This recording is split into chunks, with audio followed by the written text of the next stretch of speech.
and we will do our best to respect everybody's time this morning and jump right in. My name is Stuart Oak. I'm the Program Manager at the Organic Council of Ontario, and I'm very pleased to welcome you to OCO's annual general meeting. I'm just going to start off the morning by doing a little bit of housekeeping before I pass it off to our president, Rob Wallbridge. So firstly, hopefully everybody's an old hat here using Zoom, but for those of you that need a refresher or haven't been in a Zoom meeting for a while, if you have any questions or comments during these presentations, please feel free to ask them via the chat, and our staff who are here will help direct or help facilitate answers for you. We will certainly be recording the call here for distribution and our own records and minutes, so just a notice there. And during the AGM business, which is starting at around 12 o'clock, we will be using the Zoom feature raise hand, which you can find at the bottom of your screen in a couple different places. And I would invite everybody just to model raising hands so we know that everybody knows how to use it. If you would humor me.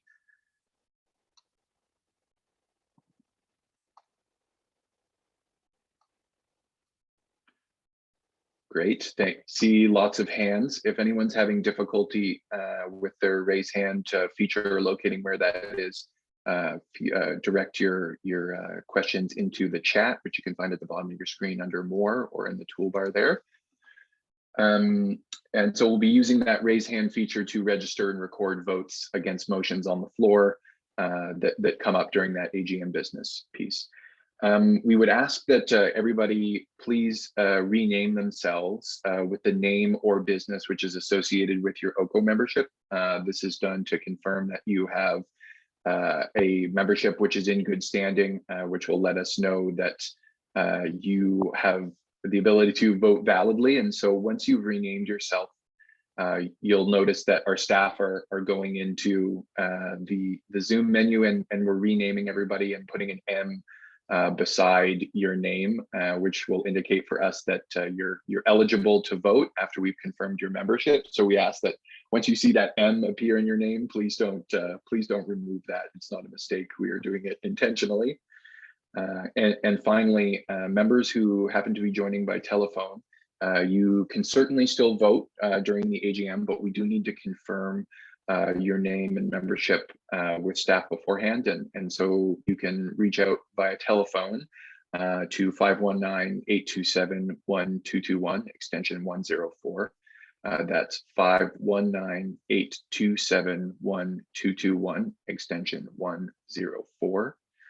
Or you can email Kelly at Organic Council, which is much easier to remember. So that's it for the Zoom 101 here. And Carolyn, if you could advance the slides. So next I wanted to just take a moment. Mm-hmm. Sorry, I'm not sure how to change my name. Yeah, that is a great question. I missed who asked it, unfortunately. But Lauren Stallard. Great, thanks, Lauren. Yeah, the easiest way to change your name is going to go to the bottom of the window and open up the participants view. It's often found if you hit the 3 dots and more, you'll notice a submenu comes up, and then there's participants usually, which is an option there. And if you click on the participants button and find your name in the menu, then right next to your name, there's usually 3 little dots, which you can click and change and you select the rename function. Although Lauren, we know you're a member, so you don't need to worry about renaming yourself. We can certainly identify you as a member.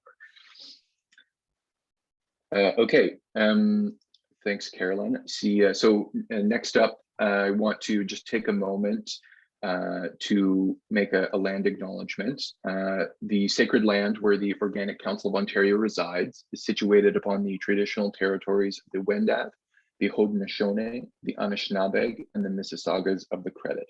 This territory is covered by the Dish with One Spoon Wampum Belt Covenant, an agreement between the Anishinaabeg and the Haudenosaunee Allied Nations to peaceably share and care for the lands around the Great Lakes. Land acknowledgements are obviously just the start of a process of reconciliation, and to continue this essential work, we invite everyone to take a moment to stop and reflect on the land that they are currently on and consider questions like, what are our obligations to the peoples who first inhabited this land and continue to do so? How can we as individuals support existing local struggles? How do we live and farm as good treaty people?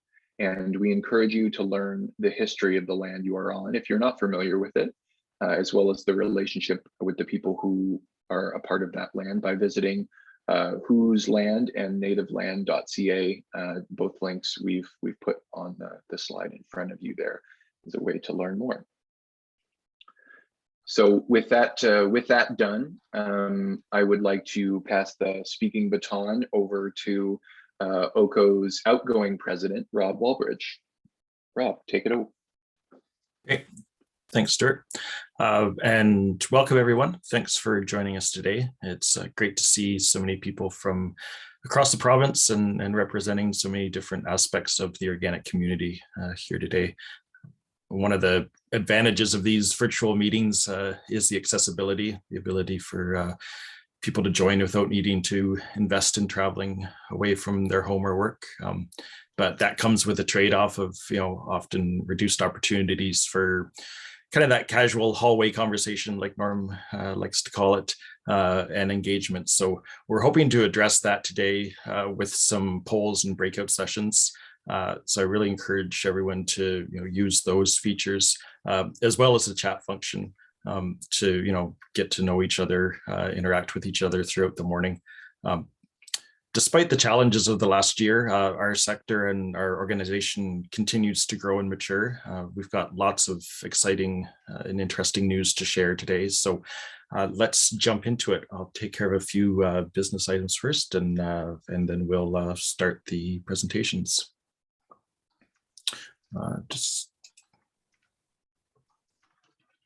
Okay, so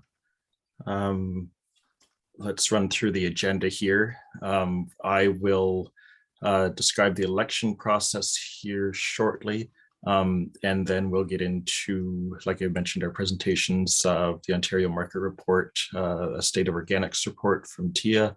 We'll have the breakout session that I mentioned earlier, and then Brent Preston from Farmers for Climate Solutions will give us a business risk management report. Carolyn will talk more about the activities of OCO throughout the year. Ben has some really interesting news to share about our partnerships and proposed change to the governance of the Organic Council. And then we'll do the business portion of the AGM and some closing remarks. Flip forward to the next slide. Oh, I think you missed one there. I did want to take a minute to thank our outgoing board members of Bill Riddlemeyer, Simon Jacques, Joe Lake, and Nick Malone, and Justin Bell. They're all stepping off the board this year, but we really appreciate all the contributions that they've made over the years, especially Joe Lake and Bill Riddlemeyer, who have been very long time board members. They've been involved for longer than I have actually, and have made incredible contributions to the organization over the years. So we're certainly gonna miss their service.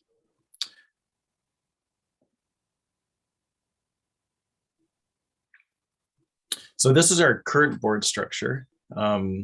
You'll see here that the board is divided between representatives from a number of different categories, both certified and non-certified producers and members of the value chain, as well as organic supporters and directors at large.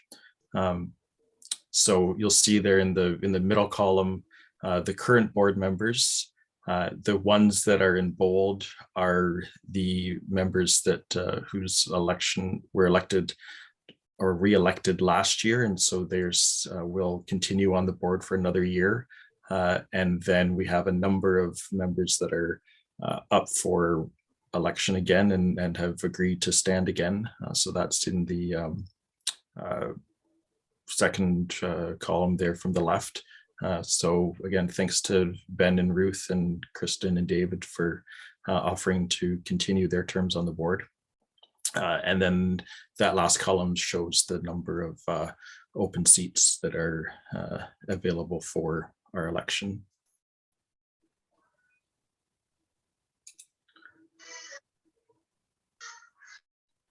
So we have here the list of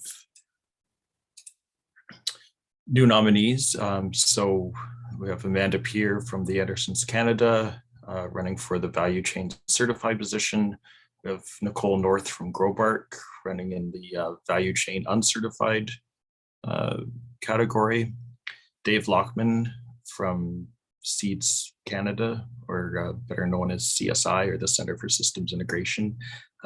He will be running in the supporter category. We've got Anne-Marie Saunders from Saunders Family Farm and Vineyard as a producer representative, and Bruce Singer from Canada CFOs Incorporated is running in the at-large category.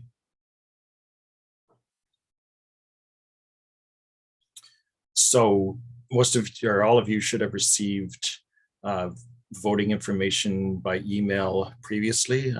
We did online voting up until a couple days ago, and then that online voting is available again today. And I believe, I don't have my chat box open, I should have, but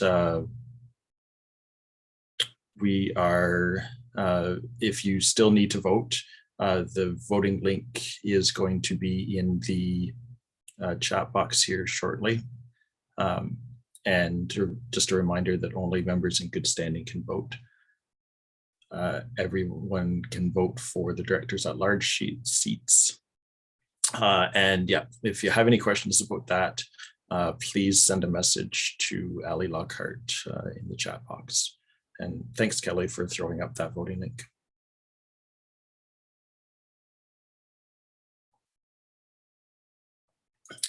All right, I think at this point, I will turn it over to Carolyn for the Ontario Organic Market Report. Thanks, Rob, and welcome everybody. It's so great to see some faces and some names on here. And I did want to remind people, you know, while you don't have to, it does help sometimes to have yourselves on mute or on the video closed if there's any connectivity issues. So if that does become an issue, please do consider doing that. And I also wanted to mention that while we have a number of passionate members online, not all of our members are here. And it's important for you all to remember that in order to vote at the AGM, you do have to be a member in good standing. So if you haven't renewed your membership, you may not be able to vote today. So, but we do really welcome, it's really important for us to continue to have paid supporting members in order for us to function as an organization. So every small amount of membership money helps us move the organic agenda forward.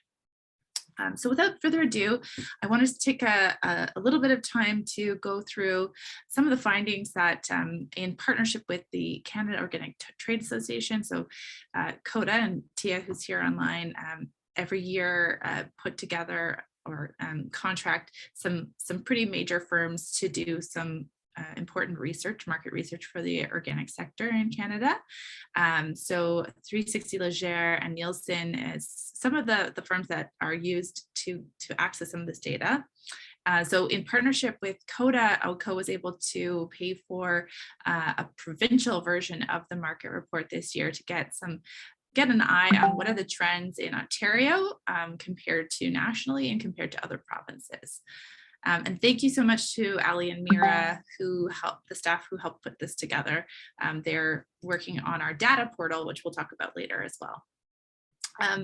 So just quickly, we'll be going through the organic production side of things, which in a little bit less detail, and also on the market side of things, what our customers looking for, what our imports and exports looking like. we're just touching the surface, and all of the details, many more details, can be found in the Ontario Market Report online. You can purchase it, and if you're a member, you get a pretty affordable amount. So please take a look at that later. So on the production side, we are now around 1,417 operators. This is as of 2021. So we are at OCO, we're working with directly with certifying bodies to update these numbers every year.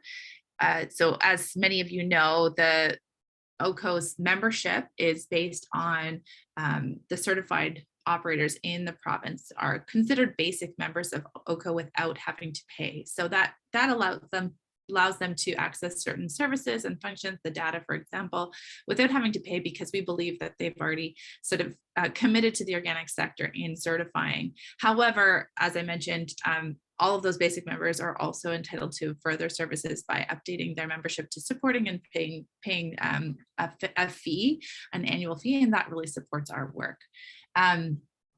So 1,417 operators at latest count, that's going up, and 926 of those are producers, 491 are processors. So we have a large processing sector here in Ontario, both conventionally and organically, and 179,000 acres at our last count.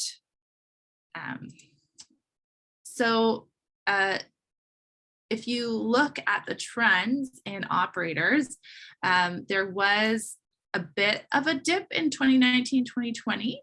We went up to 2018 to 1,500 around there, and then it's gone back down a little bit. But we anticipate this going up again in the next year or so. And if you can compare, this is organic crop producers. So we like to look at our neighbors to the north, Quebec, and compare to them, because in general in agriculture, we are fairly comparable. Ontario has a little bit more agriculture happening. I think I'm gonna have to look at the numbers again, but in comparison on an organic sector side of things, Quebec is far exceeding Ontario's numbers of operators. And this is a trend that's been growing for a while now, but it started likely in 2015 when the Quebec provincial government committed funds to an organic growth strategy, and have actually been supporting transitioning to organic by offering that difference in organic premium and conventional price after the 3-year transition period. So helping to offset that fiscal risk, that the financial risk that a lot of operators are taking in transitioning. And while Saskatchewan is also has a number of operators, that their acreage is much higher than ours, so but comparable in terms of numbers. And then you'll see there was a bit of a dip in 2019 and up again in 2020. We see this hopefully continuing to grow, but as you can compare to Quebec, it's not growing as quickly. And in the livestock sector, Ontario is a lot further ahead. But yeah, you can see we jumped up. There's some jumps up and down, and we can talk about why this might be. But we've definitely seen a jump since 2018. And also it's not a steady incline as it is in Quebec. And interestingly enough, Alberta has seen a big jump in 2020, whereas Ontario saw a decrease in some of the numbers there. On the processing side of things, this I find very interesting. In the same year, 2020, that Quebec jumped up a large amount in processing. Ontario actually reduced its numbers in processors and organic processors. And so, one theory that I have is that Quebec is really harnessing some of those value-added opportunities now that they have a strong agricultural sector in organic, and maybe as we'll see later in the market report, their consumer drive in Quebec is not as strong as in Ontario. And so there's some conjecture here that more and more products from Quebec are coming to Ontario and elsewhere. So there's probably some export opportunities that Quebec is harnessing. But yet we're still quite high in the processing sector, and that's no surprise given that our processing is really strong in Ontario. So some takeaways, we have room to grow. Here's the numbers that I was looking for. Ontario is home to 25% of Canada's total farmers, but only 16% of Canada's organic farms. So in a ratio, we're slower. We're not on par with where we should be in terms of the number of operators. And in comparison, Quebec is home to 15% of Canada's total farmers, but contains 44% of Canada's organic farms. I think that's a pretty clear attribution to the government supports that Quebec offers.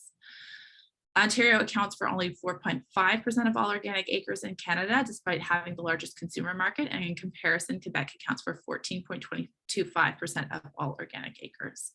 So they're definitely surpassing us in acreage as well. And of the tracked organic trade across Canada, Ontario has the highest organic volume, import volume, and the highest import rate per capita. However, Ontario only contributes 5.2% of Canada's organic exports. So a huge import-export gap. One small detail to note there, some of the imports that come into Ontario are likely being shipped across the country too. And we don't have really great numbers on imports and exports, and Tia can talk a little bit more about that potentially.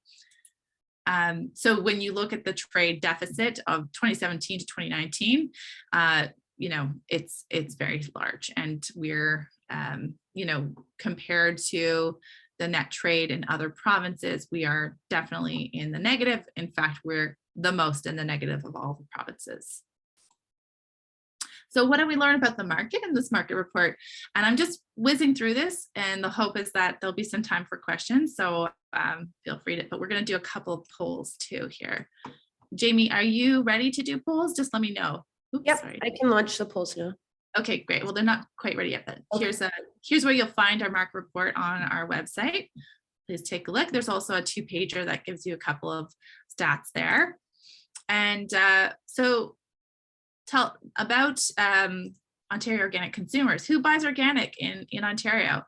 Well, we actually have the highest number of organic shoppers in Canada. So 71% compared to 64 to 2/3 in other provinces.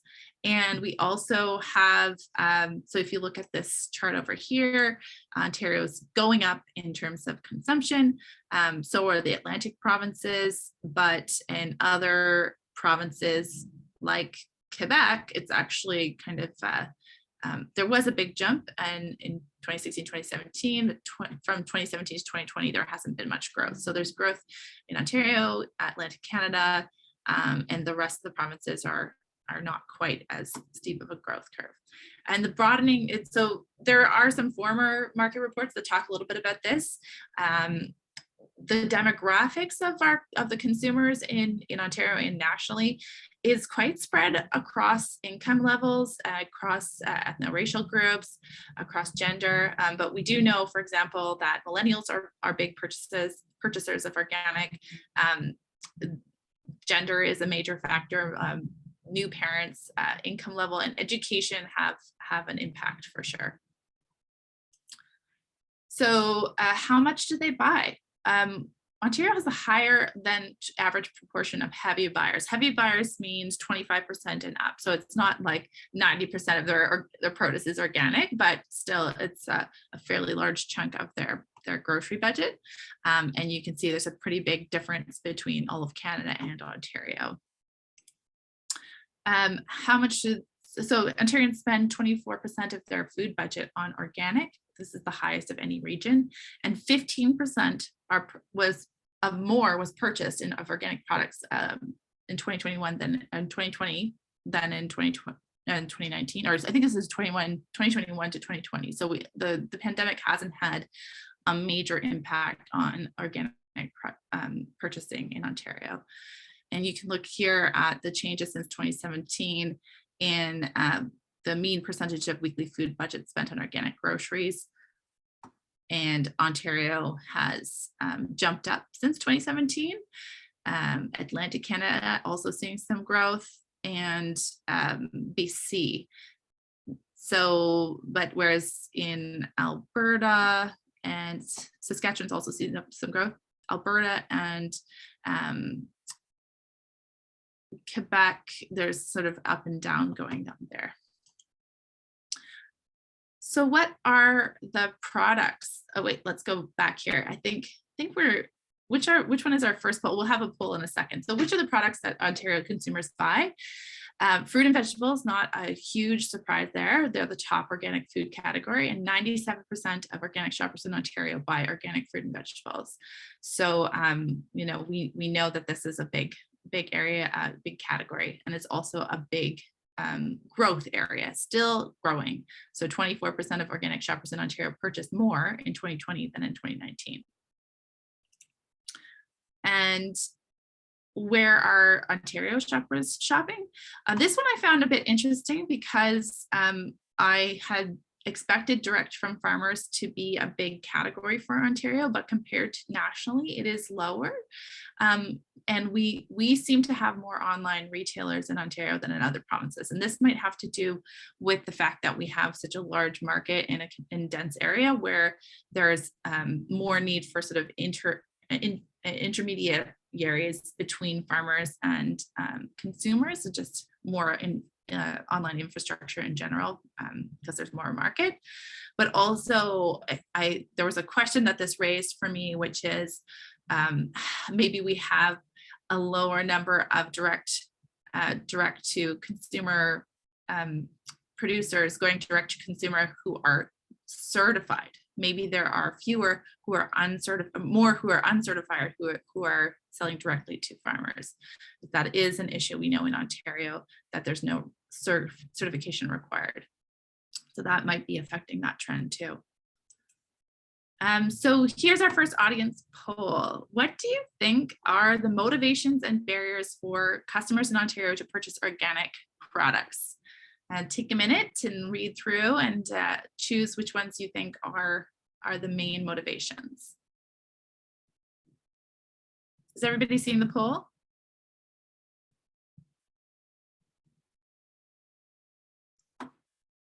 You should have a poll popping up on your screen. I'm not seeing anyone actually choosing here. Okay, yeah, there we go. Great.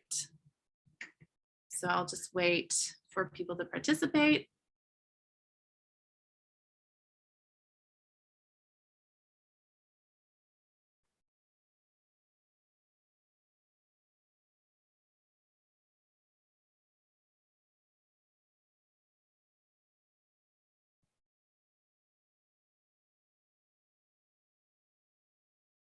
Okay.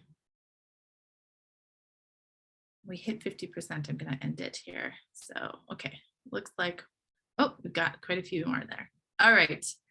So I'm just going to end the poll now. So what did we find? Most people said avoid pesticides and herbicides.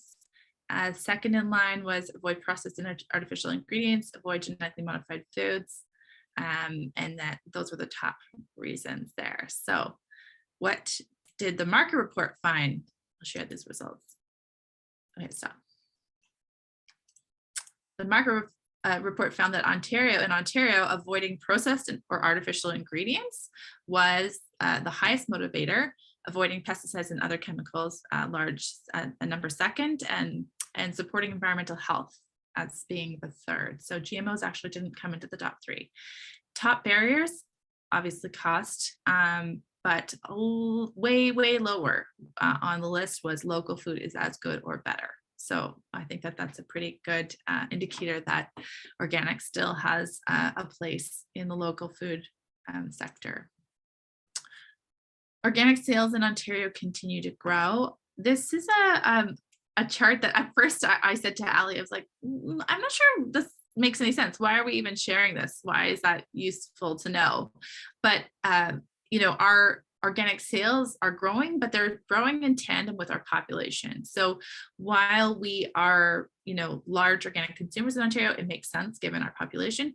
If you look at the other provinces, BC has a higher market share of organic purchasing compared to their population. Alberta also does. And Quebec is actually under purchasing organic for their population. So while they're producing a lot, they're not consuming quite as much.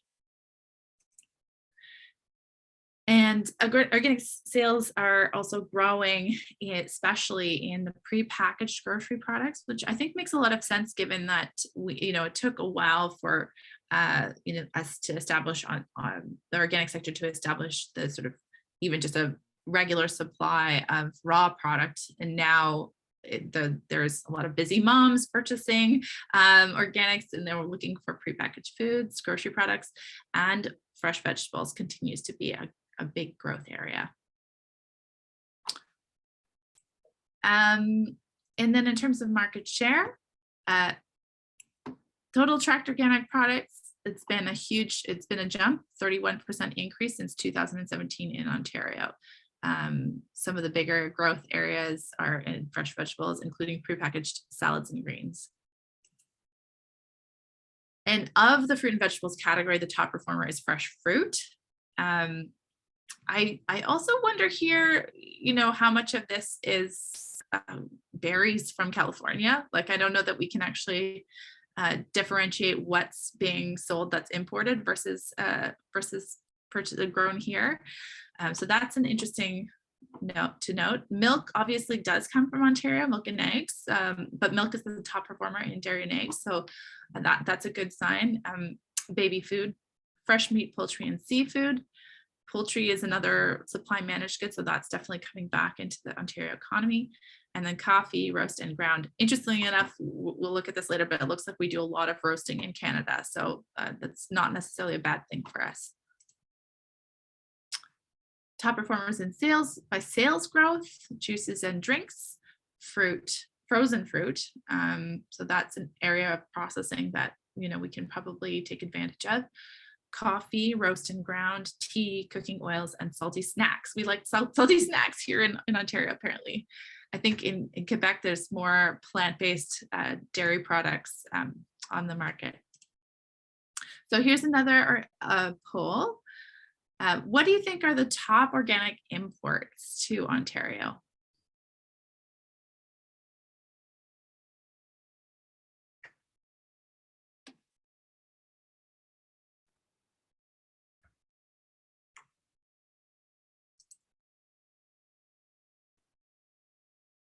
Oops.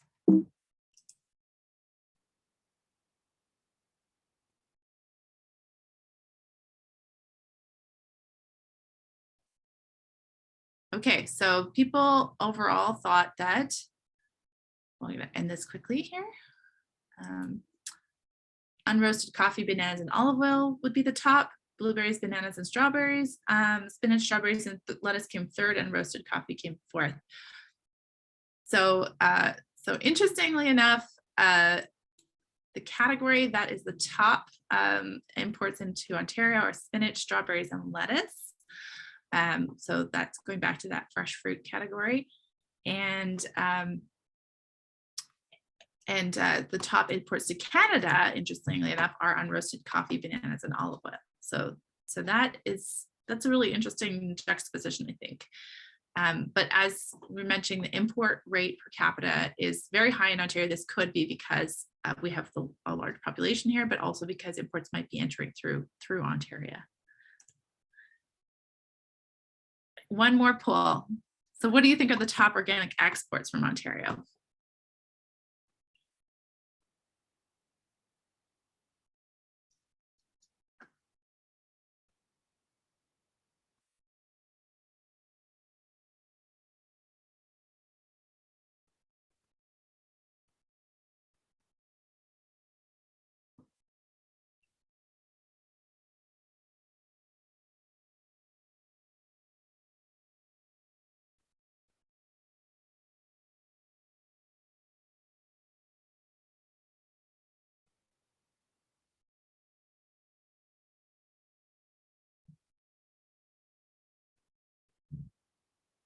Okay, so I'm going to end this here. It's about 79%, 82% of people have participated. Okay, so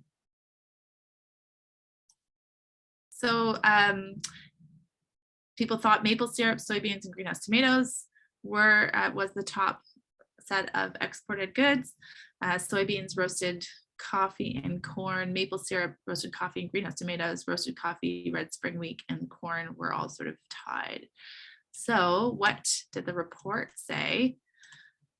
Canada, we only track about 17 products, mainly field crops and fresh produce. Roasted coffee is the only processed or prepackaged item included. So we don't actually know too much about exports other than what we do track. And we know that exports from Ontario account for about 5.2% of the national total of those commodities that we do track. And the top exports from Ontario are soybeans, roasted coffee, and corn. So soy and corn and roasted coffee. So we must be doing a lot of roasting, which is, I think, what I was talking about earlier. So that's really all I have to say. We have about 4 minutes left, so it's not a lot of time, but I did want to,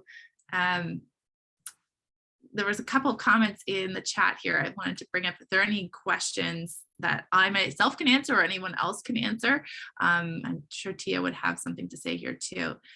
But there are some interesting chat in here. Any questions while we have the floor here? Yeah, great to have the data. Let's get more. Hugh was asking a question about Ontario spending 24% of food budget on organic does not make sense. Needs some context. Market share is only around 5%. So then Rob mentioned the 24% is for self-identified organic shoppers, not the population as a whole. I think it's organic consumers in Ontario spending 24% of their budget on organic. Okay, so that might have been off there. CFIA said they were going to be adding more HSS codes. Maybe Tia can give us a quick update on that when she's presenting. So for those of you who don't know, import codes called harmonized sales, I think codes, HS codes, are a way of tracking imports. And there is quite a bit of activity at the national level to increase the number of those codes. And I know that there's we have had a number of codes added in the last couple of years in the fruit and vegetable category, but we're also, I think next up is field crops, and there's some international activity that we had to sort of wait on. So that should be coming soon. That's all for me. Oh, could you please send me a copy of the Ontario Market Report? This is Valeria McDonald. We can, if you send that, one of my staff will follow up with you, Valerie. Thanks so much. And yes, HS codes are only for imports. I think that's what Tia is saying. Okay, so Tia is actually up next.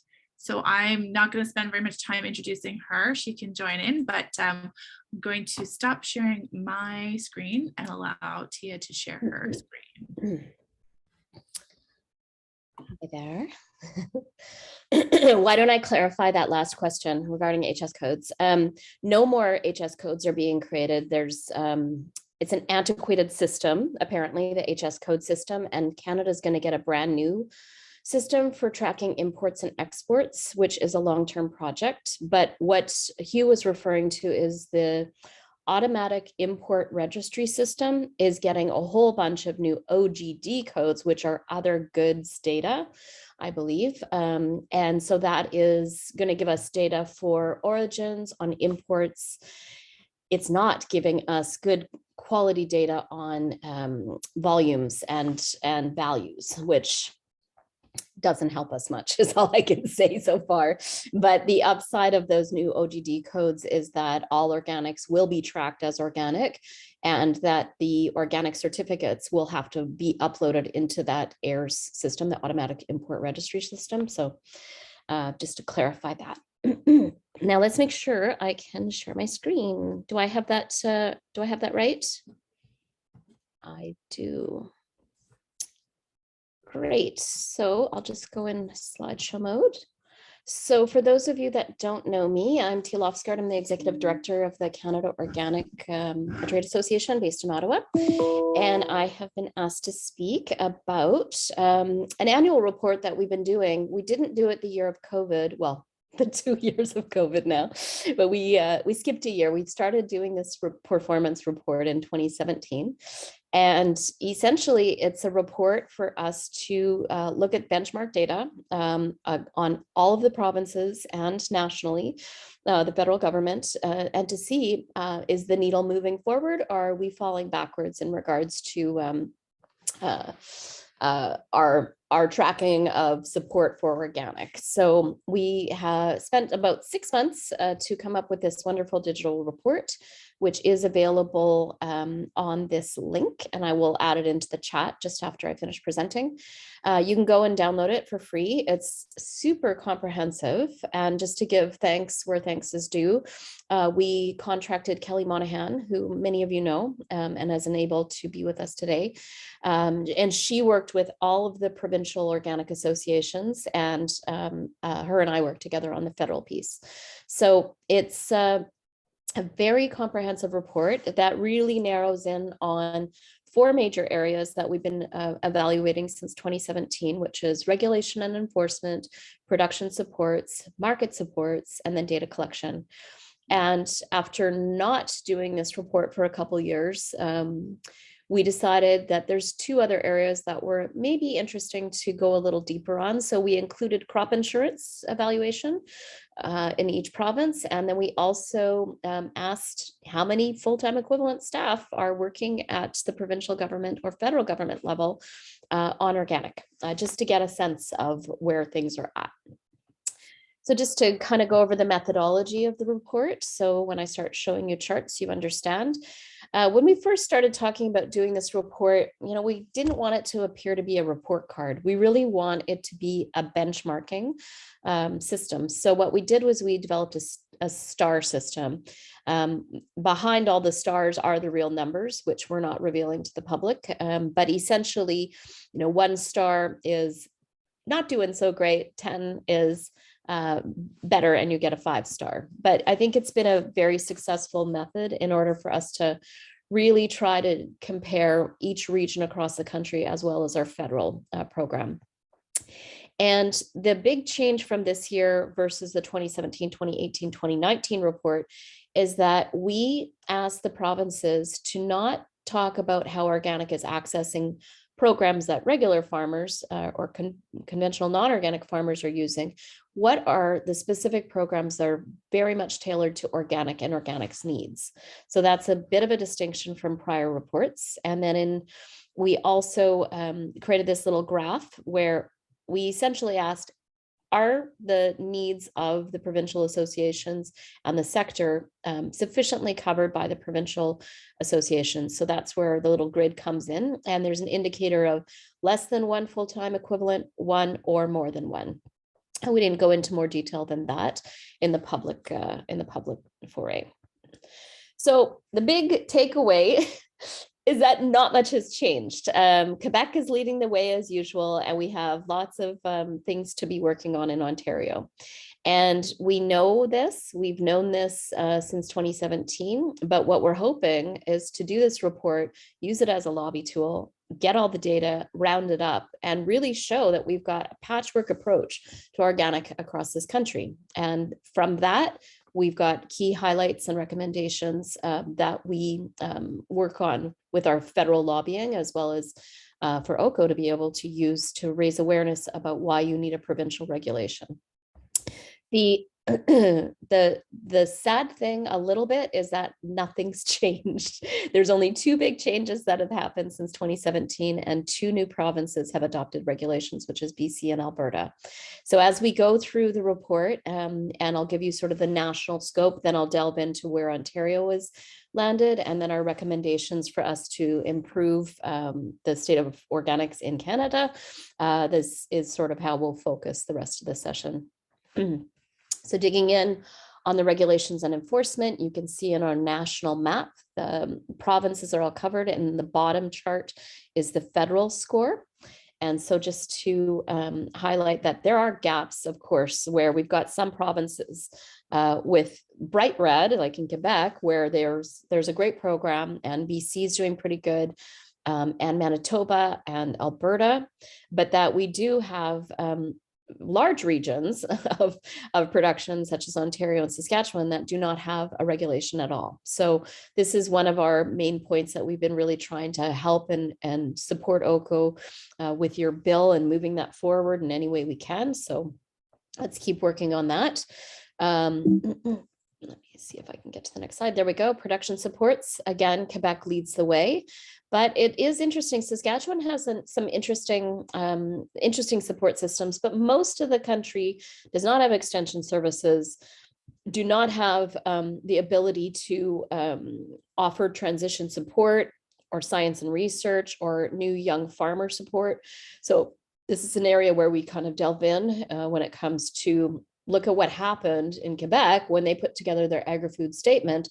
They have exceeded their own goal of doubling organic acreage 5 years ahead of schedule. So if we had more of this type of leadership across all the provinces or a federal program, what could we achieve in organic? For crop insurance, there's only 5 provinces that actually have crop insurance with specific premiums. And those provinces are Alberta, Saskatchewan, Manitoba, Ontario, and Quebec. And in Quebec and Saskatchewan, the pricing is actually very good.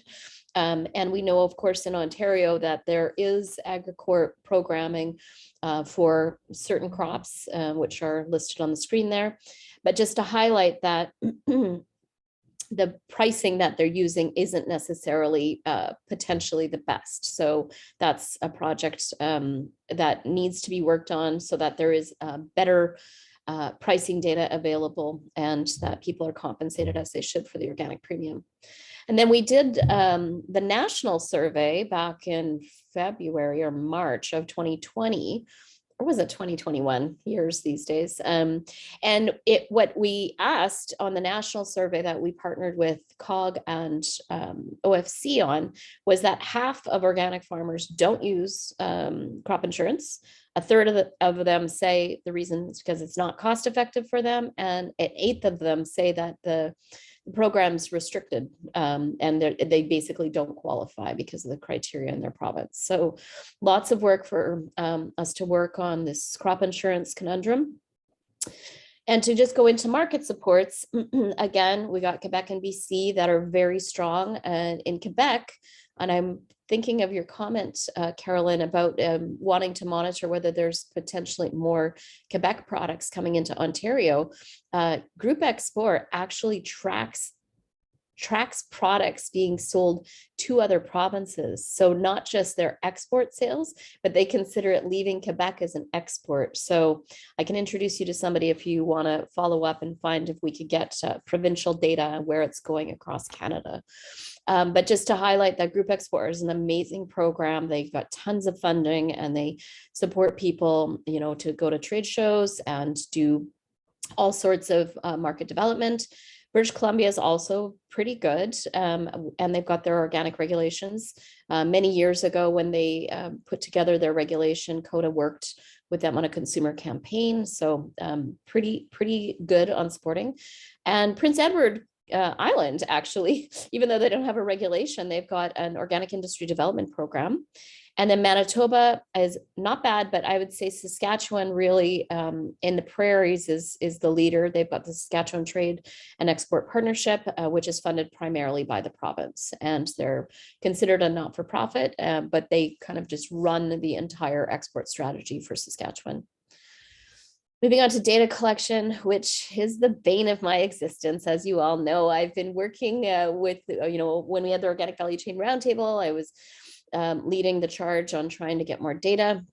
I continue to work with interdepartmental working group, even though we do not have that roundtable structure anymore. And I would say things are getting better. There are not new HS codes. The only project we've been able to work on is getting reciprocal codes that the US had already established, because it wasn't we didn't have to create new codes. They already existed. And I believe that out of all the products that we tried to round up the data for, I think it was only potatoes that got approved. So it's not that successful is all I have to say. And we're supposed to just patiently wait, I guess. But we are continuing to work with Stats Canada in regards to the new census data. There are organic questions. We will have more organic data coming out. It's supposed to be May this in a couple months. But essentially you can see, again, it's Quebec and BC that have a lot more data collection. And then it's left to industry like CODA to do this kind of data collection on behalf of the industry, which we're happy to do because it needs to be done. But we really feel that there should be more leadership by the federal government as well as the provinces. Now let's delve into specifically Ontario. So you can see there's a lot of 1 stars happening there, except for the crop insurance got 2 stars. And this is in comparison, of course, we always look at everything macro so that our scaling is comparable across all the different regions. But you know, there is no organic regulation, there is no local enforcement. This is an issue that I know that you've been trying to work on with your members. So whatever we can do with the State of Organics report to help you lobby, to push that forward, engage the media, continue on your journey. It is, I think, an important factor to get the Ontario government back on board. And then just to highlight that, you know, we used to have Mr. Hugh Martin as a dedicated staff, and that position has never been replaced. So I know when Carolyn was rounding up the feedback for this report, that the response from OMAFRA was that they felt like there was probably 44 people working on organic, but we're like, what, an hour a year? Or like, it's pretty hard to see. There is some organic market support happening out of OMAFRA, which is great. Actually, this year they did partner again with CODA on running an export program at Expo West. So we're seeing a little bit of support and some funding for different actors to be able to go to trade shows. But you can see that the feeling is that the needs are not yet being met at OMAFRA. There is the Foodland Ontario program, which was developed in 2011, and that criteria is that people have to comply to the Canadian organic standards as well as the Foodland Ontario standards. And in 2017, it seemed like they had 52 agreements, but in the last however many years since 2017, there's only been one more. So, this isn't necessarily maybe doing what it was set out to do. And I just was corresponding with them this week, asking for the French version of this logo for our French State of Organics report. And they, I put a olive leaf out. How can we help promote this to get more people involved? So we'll see how we can help them get more participation happening, because we know that local and organic is a real selling feature and consumer demand is absolutely there for local. So however we can help support, but you can see that it's only 3% out of the whole Foodland Ontario program are certified organic. And then just to go into production supports, in a 20-year period, OMAFRA invested $3.6 million, which did go through some of its partnerships with University of Guelph and the ministry's open research programs to help support on production side of things, which is only 0.3%. So you can see there's a long way to go in Ontario. And just to highlight, we talked a little bit about the crop insurance already, but you can see that it's limited to spelt, winter wheat, fresh market carrots, and fresh cabbage. That's only 4 products out of all the different products that are covered. And as mentioned earlier, that they don't feel like there's enough data available in order to establish clear organic premiums. And that's essentially that they're using conventional prices with an estimated premium added. So I think Carolyn would probably have more details on that since she's been having the discussions, but only 30 to 50% of eligible organic producers do participate in it. So there must be some barriers in order to participate even though on those limited 4 categories. And then just to highlight that when corn was added on to address corn producers that were affected by, I'm not going to try to say that word, by the DON, that essentially it seemed like nobody actually took advantage of it. and we don't know why. It needs a little bit more research. So if we go through all that effort of trying to get more organic products added to the crop insurance, we need to understand what are the barriers also on the overall program. Now let's turn to our recommendations, because I feel like we want to give a guiding light on where we should go at the provincial and federal level. And these recommendations came, they're constant items that have been kind of a running list for CODA and all of our provincial partners, where we all agree. And in our discussions with COG and OFC and the OACC, everybody agrees we need to get to the place where we have an integrated strategy within government. It can't be a little program over here with CFIA and one person dedicated within Agriculture Canada. Environment Canada doesn't even really interact with organic. So we need a whole of government approach. And we'd like to have a Canada Organic program with specific dedicated staff. And that would cover all of these areas: enforcement, standards development, standards interpretation, market development, data and research, science, public education, extension services. This is not to say that it's not partnering with industry.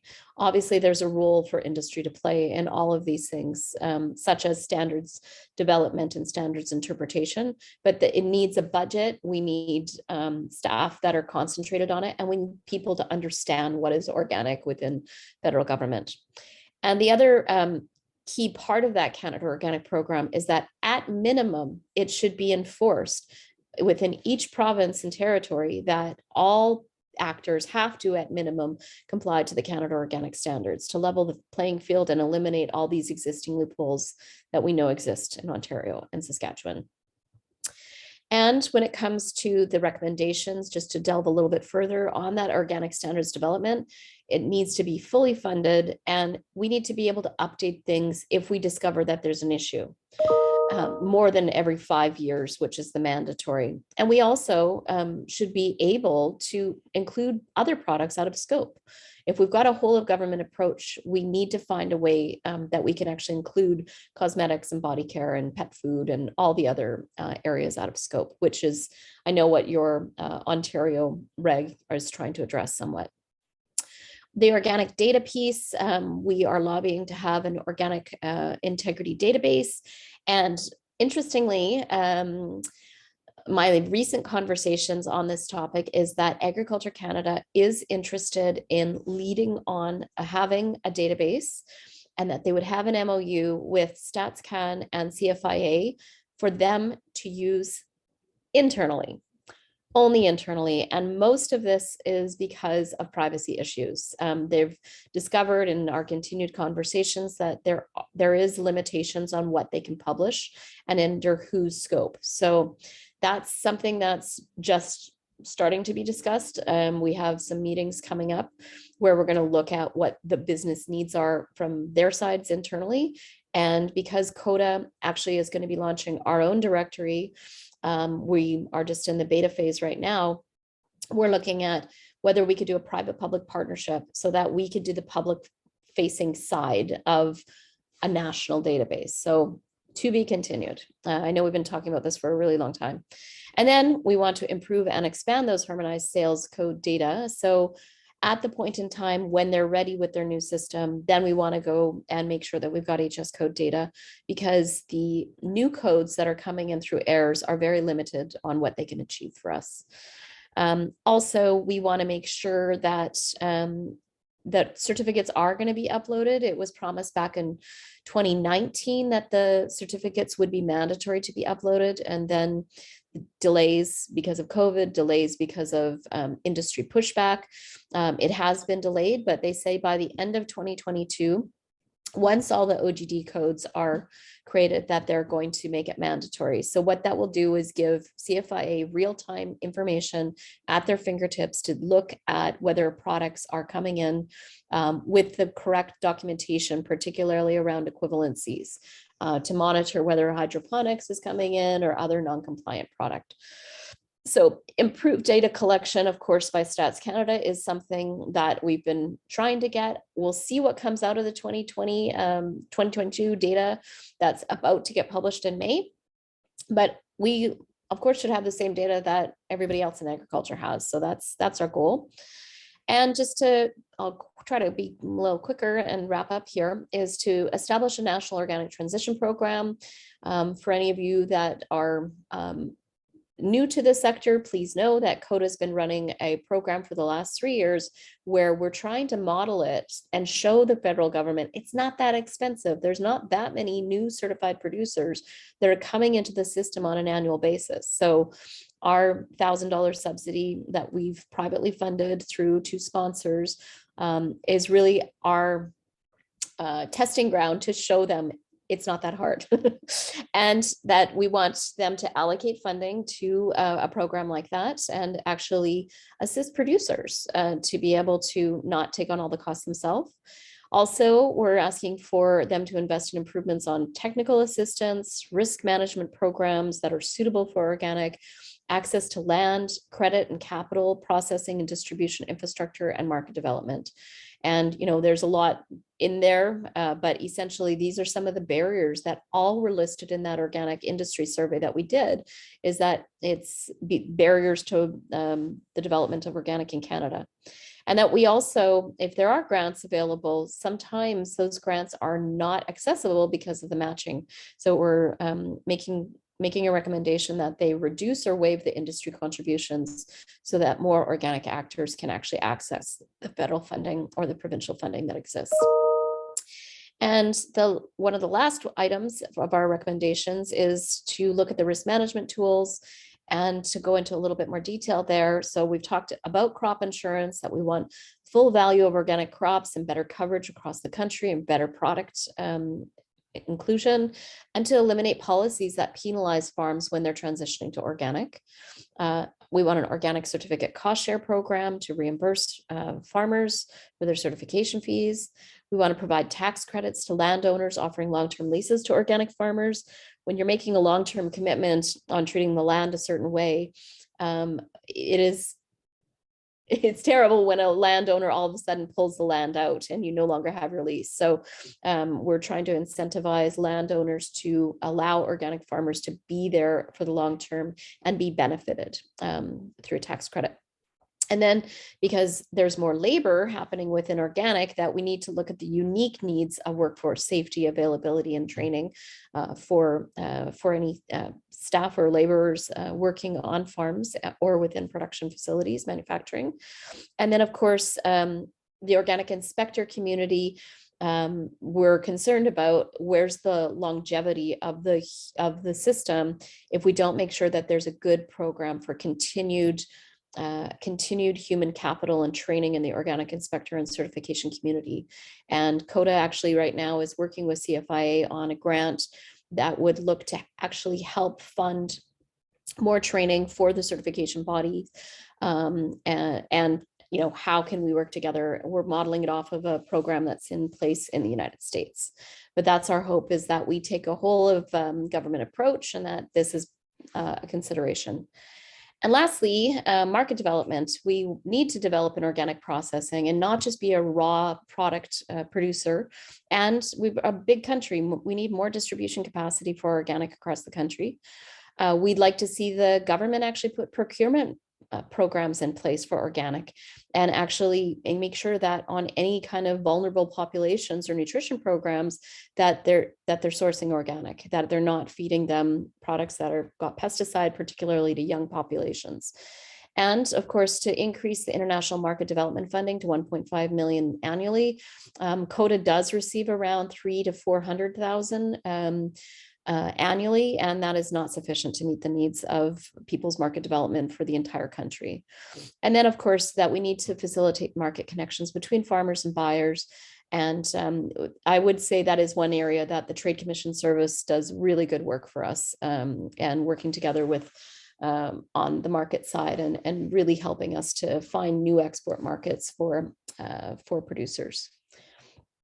And I will leave it there. So if there are any questions, I'm not sure if we're out of time, Carolyn. I talk a lot, so. We're actually, both you and I are ahead of our. Oh, look at us.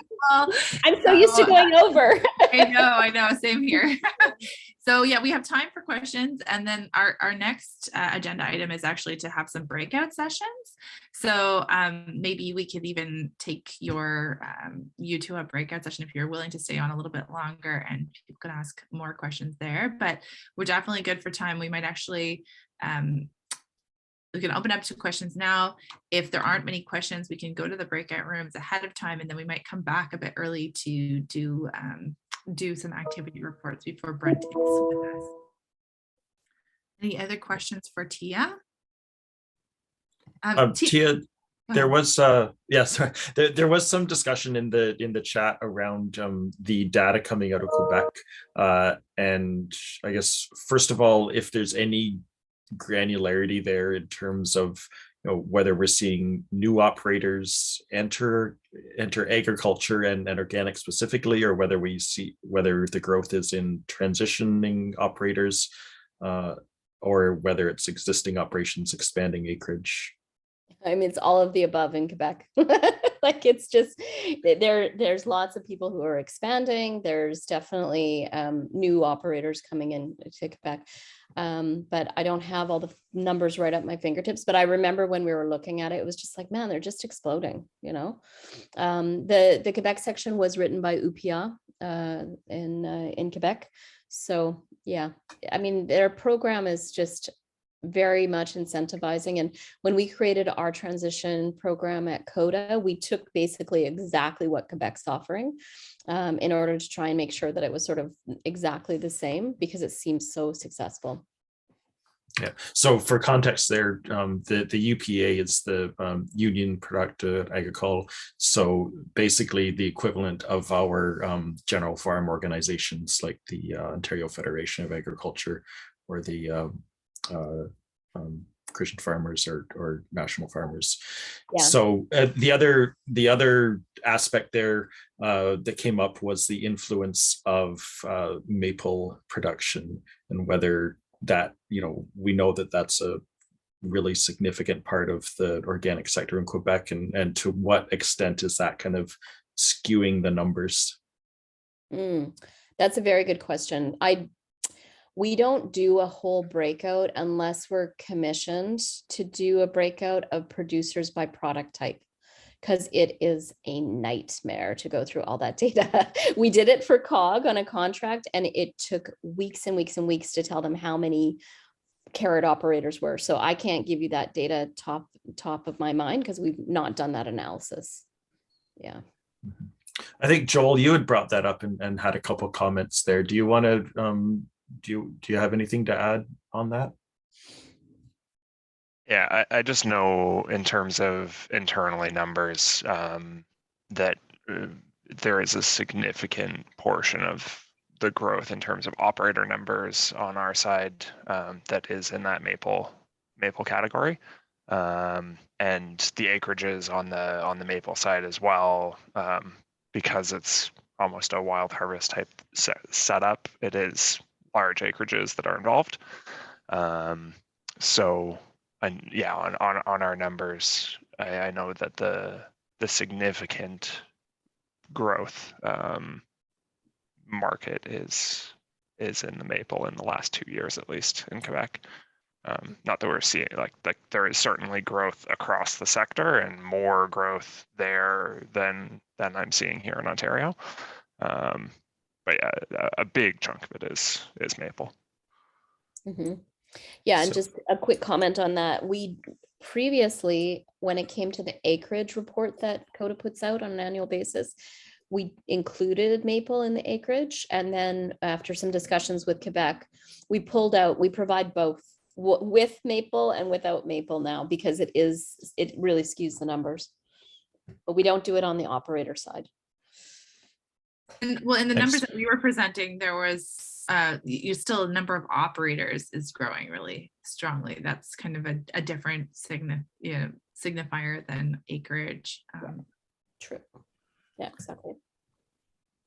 Ruth, do you have your hand up? Did you want to?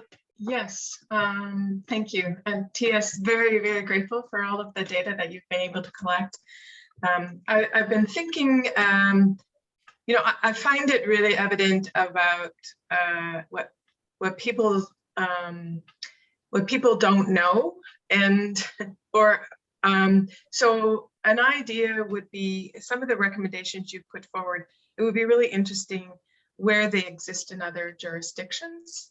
You did a really good comparison across Canada between provinces, but we have other trading partners, EU and the US, that have implemented programs supportive of organic, and it would be really good to put the Canadian perspective in comparison to those other jurisdictions, and if at all possible, to somehow derive the return on investment, because the policymakers are making decisions based on, well, how much is it going to cost me in terms of what it's going to overall return to the social good or the industry. So I'm wondering if that's plausible or possible in terms of some of the work you're doing, because even at the producer level, I think it's leverage in terms of, well, we have trading partners that have this and we don't. So putting more of that knowledge in the hands of everyone would be helpful. And I also noticed that while you talk about certification and inspectors and extension workers, the knowledge piece isn't really well incorporated in your analysis. So for that, I think we would be looking towards the organic roundtable in terms of, or I mean the research piece, which I think is also very important component to acknowledge that the generation of knowledge and the expansion of knowledge is also very important for all aspects of the value chain. Yeah, absolutely. Yeah. We've been having a lot of discussions on that, and I know that the OACC partnered to try and get a SHRC grant in order to do more training. Maybe you're familiar with that. Oh, are you there, Ruth? Yep, I am. Yep. My screen just went away there for a second. But the first round of funding that they had applied for was, they said no in regards to more training for like overall organic learning. But I think they're going to go back around and try and get it through on a second wave or so. But absolutely. I mean, I'm just seeing people retiring right, left, and center, and I'm scared, right? It's like, it's going to be Carolyn, Rob, me, like we need a lot more people to suck everybody's brains that are retiring and try to codify that and make it available in training programs, because there's a generation that's about to move on. And I think it's kind of scary for the organic sector. And just to highlight, actually, your mention about the other jurisdictions, we do refer to that in the report, different comparisons, but there's a really excellent publication that was put together by UPIA, the Union Producteur Agricole, where they went into all that level of detail. So we didn't need to do like all of that concentration, because they wrote it in French, and Agriculture Canada actually paid to translate it. It is available in English. I can forward it over to Carolyn and she can circulate it to people, but that was actually paid for, the translation, by Agriculture Canada, because they are reflecting on other jurisdictions. But when I mention it in any kind of lobby meetings, CFIA and Agriculture Canada always come back and slap my hand after and say, you shouldn't have done that. I'm like, we need to keep pace, right? Because we're evolving, and it's not a small industry anymore. Our trading partners will care about us not keeping pace with them when it comes to our equivalencies. So I'll continue to get my hand slapped, but it's all good. You go for it, girl. Thanks a lot. No worries. I have another question, but I just wanted to mention that for anyone who's on here who hasn't yet voted, who's a member of OCO, if Kelly could just post the survey link one last time. We are closing the voting at 10:30. So I wanted to make sure that everyone had a chance to vote before it got closed. And then I'll just follow up.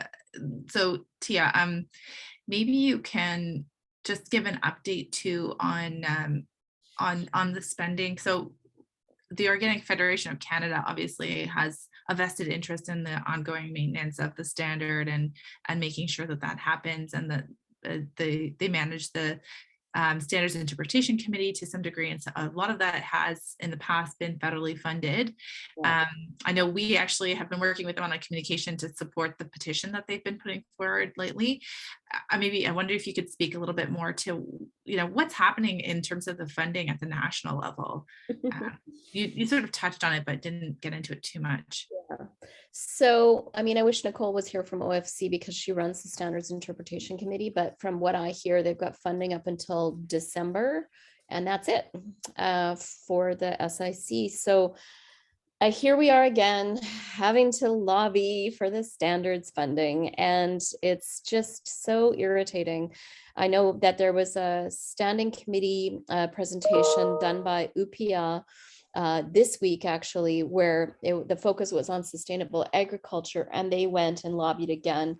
But we've had 2 standing committees recommend to Agriculture Canada to provide full long-term funding for the standards, and it still goes nowhere.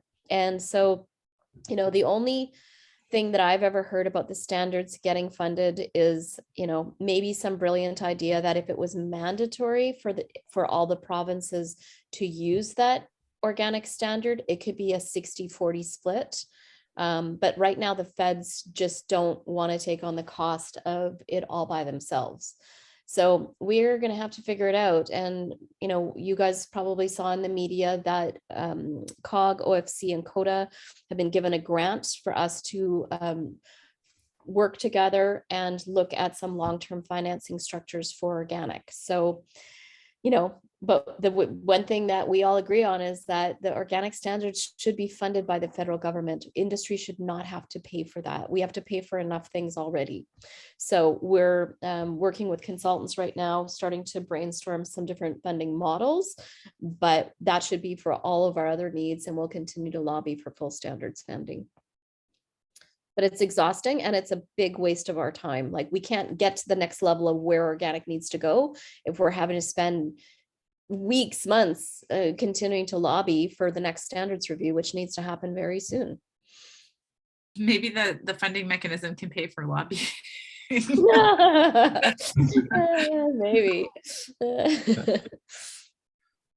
I think Norm's got Norm, you had your hand up there, Norm.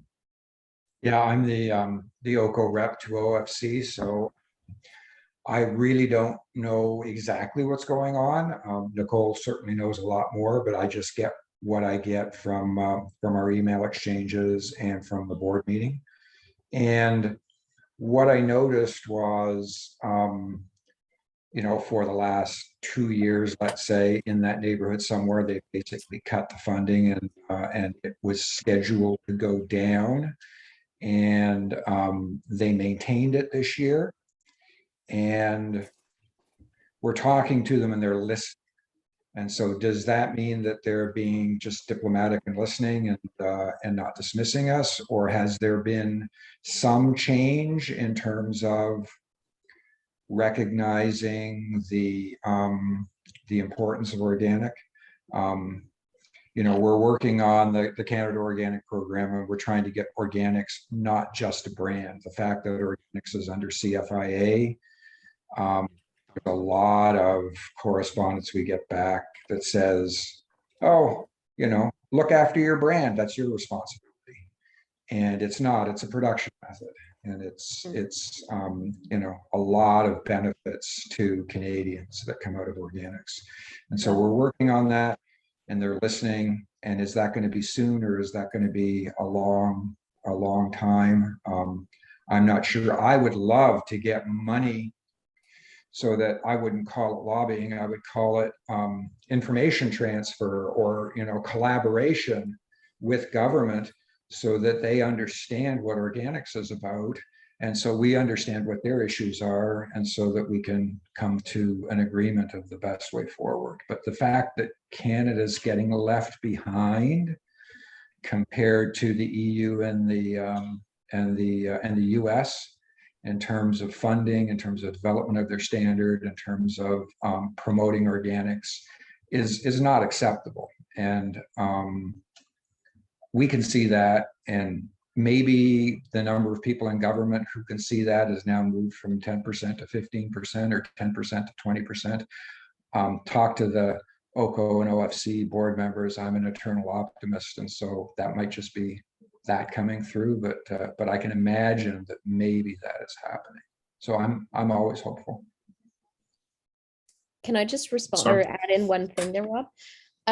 So the one thing that is interesting is that with the Guelph statement that came out from Trudeau and the mandate letters to Agriculture Canada, there is a lot of mention around environment, climate change, sustainable agriculture. And the organic specialist, Maria Ferrero at Agriculture Canada, she's now moved over to the sustainability department, who's leading on the Green Deal or the Green Act, or there's some kind of a new title that they've come up with, where they're basically going to implement Canada's agricultural Green Deal. So that we're waiting to see what that looks like, but at least our organic specialist is leading on that. And we're waiting to find out who's going to like replace her in her role. But I feel like we got at least one more person, and they also added a food processing person that is dedicated 100% to organic. So I feel like we got 3 people maybe now in Agriculture Canada that will help us advance. And I mean, we're seeing all these new funding announcements regarding climate change and agriculture, bunch of money, starting to be all put towards that. It's just the question, and I'm sure Brent will speak to this because it's part of the Farmers for Climate Solutions have been working on trying to get more funding and policy change as well. But it's a slow road, and that's the question: is it going to actually benefit organic, or is it just going to help transition away from some of the most toxic fertilizers and reduce use versus the elimination that organic already has? Thanks, Steve. I see, Bruce, I see you have your hand up, and I also see a question in here from Mohammed about asking what about the social aspect of organic farming. So I don't know, Mohammed, if you had something more to add there, feel free to unmute yourself, or T, if you wanted to address that question. Is there more of a question? Because I can make a few comments on that. So I helped lead on the social fairness with the technical working group for the standards development, but it was such a short time frame that we had in order to do it. All we did was include basically the principle back into the standard. And the plan is that we want to be able to actually work on that topic. But that's the question: how and when do we get started? Do we just get started outside of the standards process, because we can't wait for funding? And one step we took in the right direction, and it's on our YouTube page, was at our organic summit in November, we welcomed Julie Francoeur, the executive director of Fair Trade Canada, to present on how fair trade has fairness and how we could incorporate fairness into our Canadian organic standards.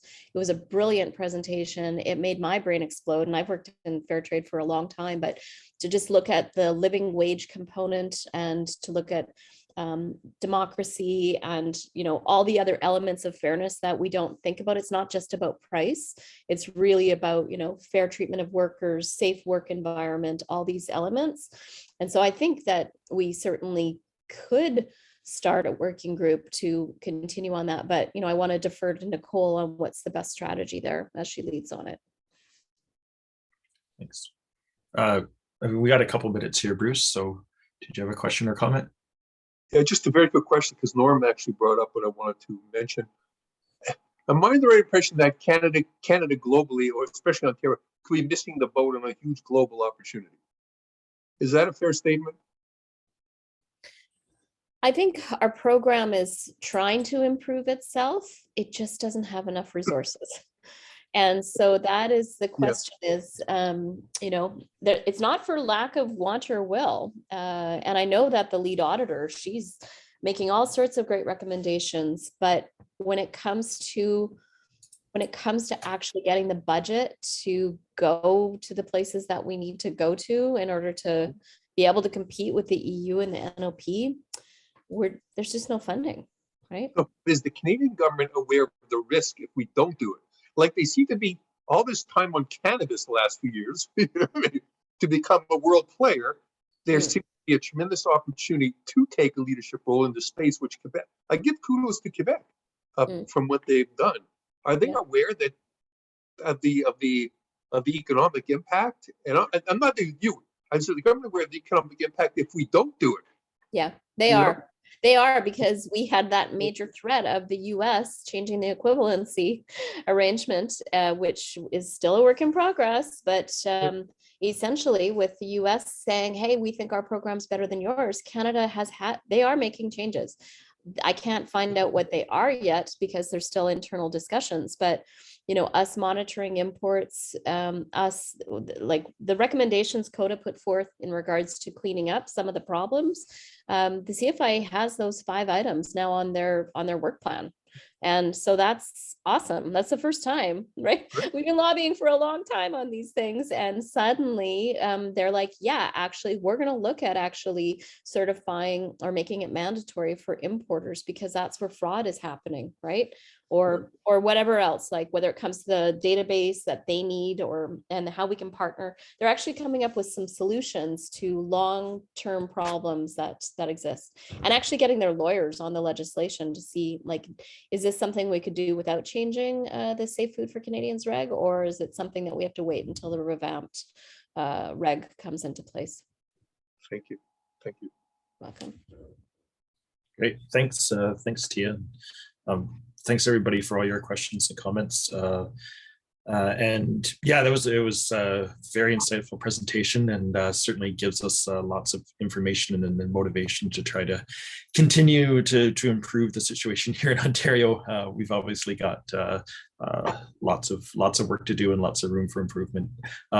So I think we're going to continue the conversation here in the breakout rooms, and I think Jamie, you were going to hop on and explain how that works. Hi, Rob. Yeah, thank you. So I just open the rooms here. I have a little slide to help this.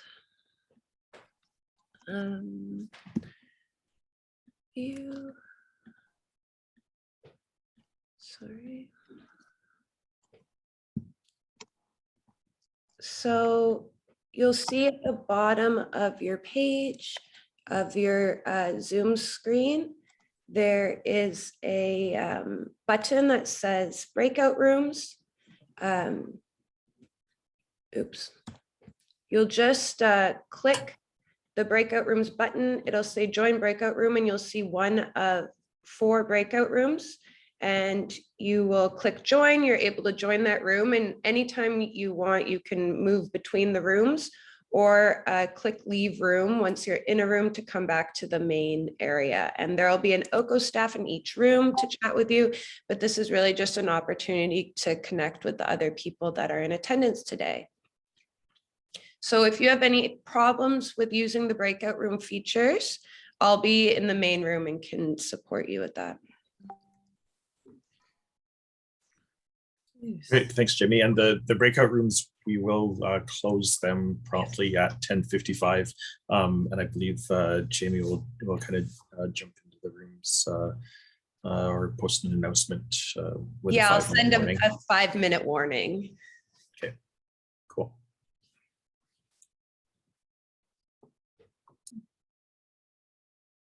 I seem to be having trouble joining a room here. Okay. Yeah. So, oh, I see it. Sorry. I got it. Thank you. Perfect. Yeah, mine's pulling up a yes, no, or it's not allowing me to join basically. So I wonder if I'll just see if there's a way separately. I see people joining the rooms, so.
Yeah, I think it's possible that as hosts, we may not actually be able to join the rooms. I can't seem to find a way to do it either, but I think it.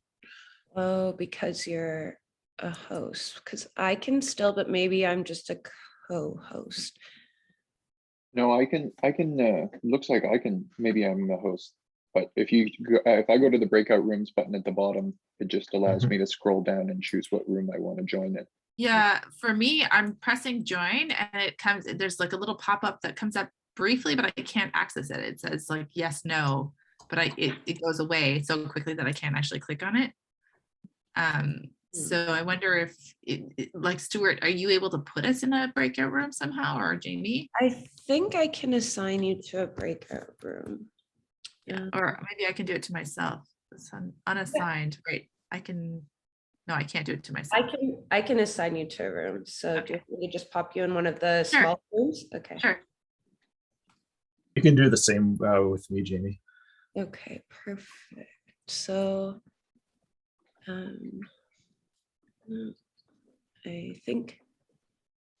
think she's in there. Okay, I'll assign you to one of the rooms as well. Great, thanks. No problem.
Hi, John. I see you just joined. Right now, we are just on a break. But there are 4 breakout rooms that have been created where people are just chatting and kind of trying to get that water cooler conversation experience virtually. But we'll be starting the program again at 10:55.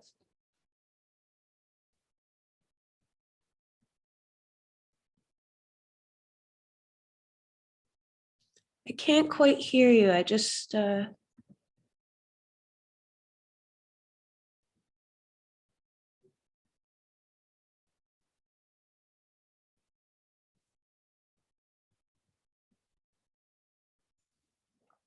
you hear me now? yes, I can hear you. Thanks. Sorry it took me so long to figure out how to get here. Oh, yeah, no problem. It's a long way, but I didn't need a car. Yeah, exactly. I mean, that's the good thing and the bad thing, like with virtual, you can show up in your living room, but you still have to make sure everything's hooked up and set up to do it. I really love this, being able to do this. It's a huge improvement in life, I think. Yeah, definitely. I mean, it is kind of, you do miss out on some of the stuff that you get in person, but I think moving forward, having hybrid options, where it's possible to join this way, if you can't make it in person, just makes so much sense. Gets many more people involved. Yeah. Yeah. So should I push the leave the room now to go to the, what do I do next, Jamie? Yeah, so if you'd like to join one of the rooms to just chat with those in it, you open the breakout room menu by pushing the breakout room button that's at the bottom of your Zoom screen. And then a menu will pop up. It'll show you who's in the different rooms, and you press join and you'll be whisked off to that room. It says leave room here. Is that the same as the breakout room? I don't see a sign I don't see an icon that says breakout room. What I see is one that says leave the room. Okay, yeah, click that one. Okay. I presume you'll disappear, so I just say thank you very much. You're welcome.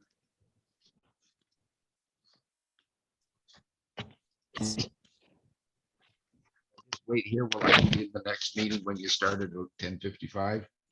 Pardon? If I just stay where it is, I'll be on, will I be in that meeting when it Yeah. starts? Exactly, yeah. It doesn't seem to want to go to the breakout room, so I'll just wait. I can send you to one of the breakout rooms if you'd like. And then you'll be pulled back. You won't have to do anything once you're there. You'll be pulled back into the main room when I end them. Okay. Okay, I'll assign you to one of the rooms and then you will disappear. So I'll see you shortly.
Hi, Brent.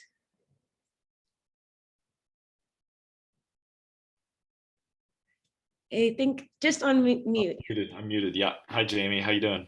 Good. How are you doing? I'm good.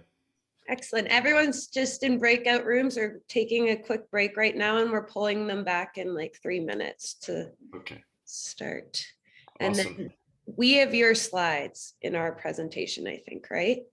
Yes. Do you want? Are you going to do them, or well, I sent them yesterday. Do you want to do them, or do you want me to share my screen? It might be. I mean, it is generally easier, like for you to move through them, but we can do that as well.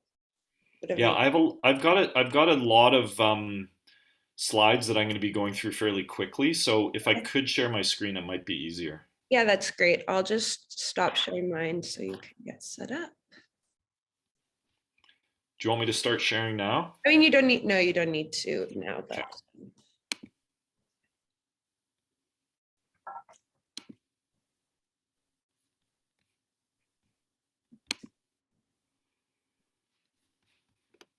How's it going so far?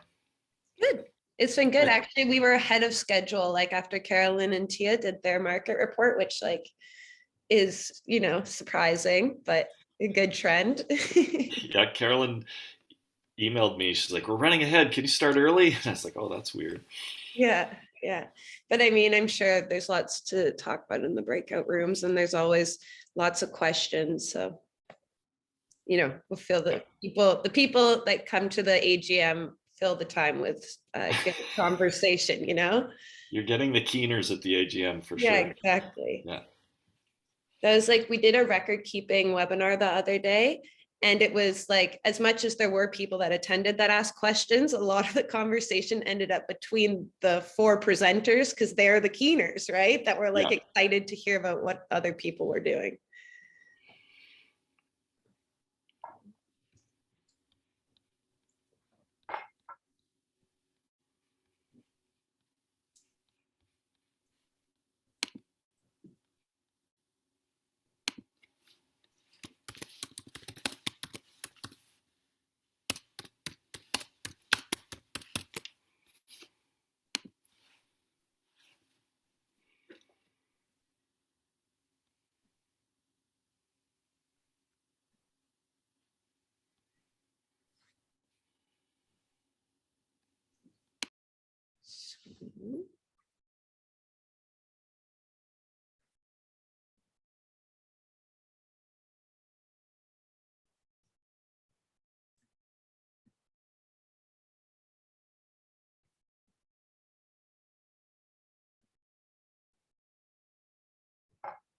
People will just start rejoining, and then I think we'll get started. I'm not sure.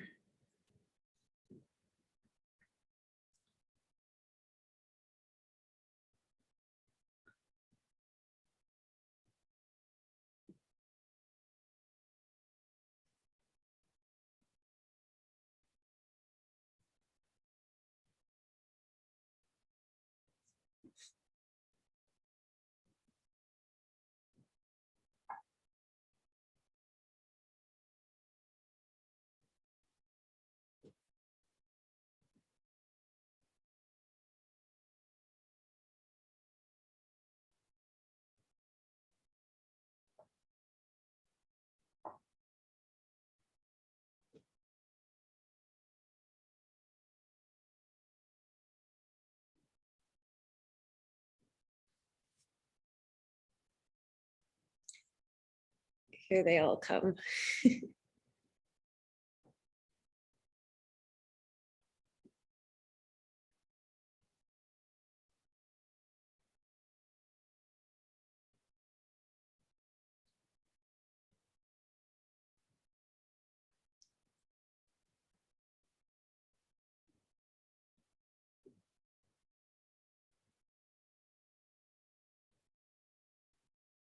Okay, Carolyn, I just discussed with Brent, and he's going to share the slides just because we're moving through some of them quickly.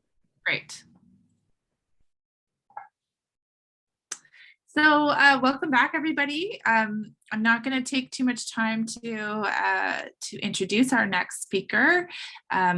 I just wanted to say thank you so much to Tia and to everybody for your input. It's been a great discussion so far this morning. Our next speaker is Brent Preston, who's the current director of the Farmers for Climate Solutions, and OCO is a member of that coalition. So we've been very excited about some of the work that's being done there. But yeah, it's interesting to kind of juxtapose all of the work that organic producers have been doing to try and get government funding, and then now seeing how Farmers for Climate Solutions is having a lot of making a lot of headway. It's really really positive and really exciting that that's going on, and hopefully organic can benefit from some of that too. So I won't spend very much time other than that. Brent, if you can introduce yourself a little bit more, that'd be great, and I'm sure we'll have lots of questions about what you have to say. So let's get started as soon as possible. Great. Thanks a lot, Carolyn. And thanks so much for having me. It's nice to see everyone here. Lots of familiar faces. So I'm Brent Preston. My wife, Kaelin, and I farm near Creemore, Ontario. We grow organic vegetables. We just achieved our regenerative organic certification in the last month. But we've been certified organic for about close to 15 years now. I'm wearing a different hat today as the director of Farmers for Climate Solutions. I'm filling in while our permanent director, Karen Ross, is on maternity leave. So I'm spending a year in the director seat and stepping away from the farm operation a little bit. And I'm going to talk to you today specifically about the work Farmers for Climate Solutions is doing around the next agricultural policy framework. I have a hard stop at 25 after, just because I'm going into a briefing with federal and provincial agricultural officials who are working on the agricultural policy framework.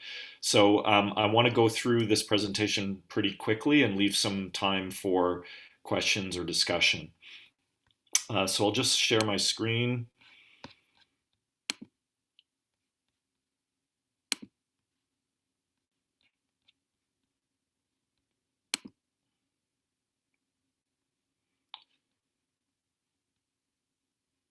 All right. So is everyone seeing this okay? Yeah. It's just loading still. Yeah. I don't know why it's taking so long. Okay, there we go. So Farmers for Climate Solutions right now has 24 member organizations. OCO is one of them. Together we represent more than 20,000 farmers from coast to coast. So we've achieved sort of a critical mass of progressive farm organizations across the country. Many of those organizations are organic, but we also have lots of conventional members as well.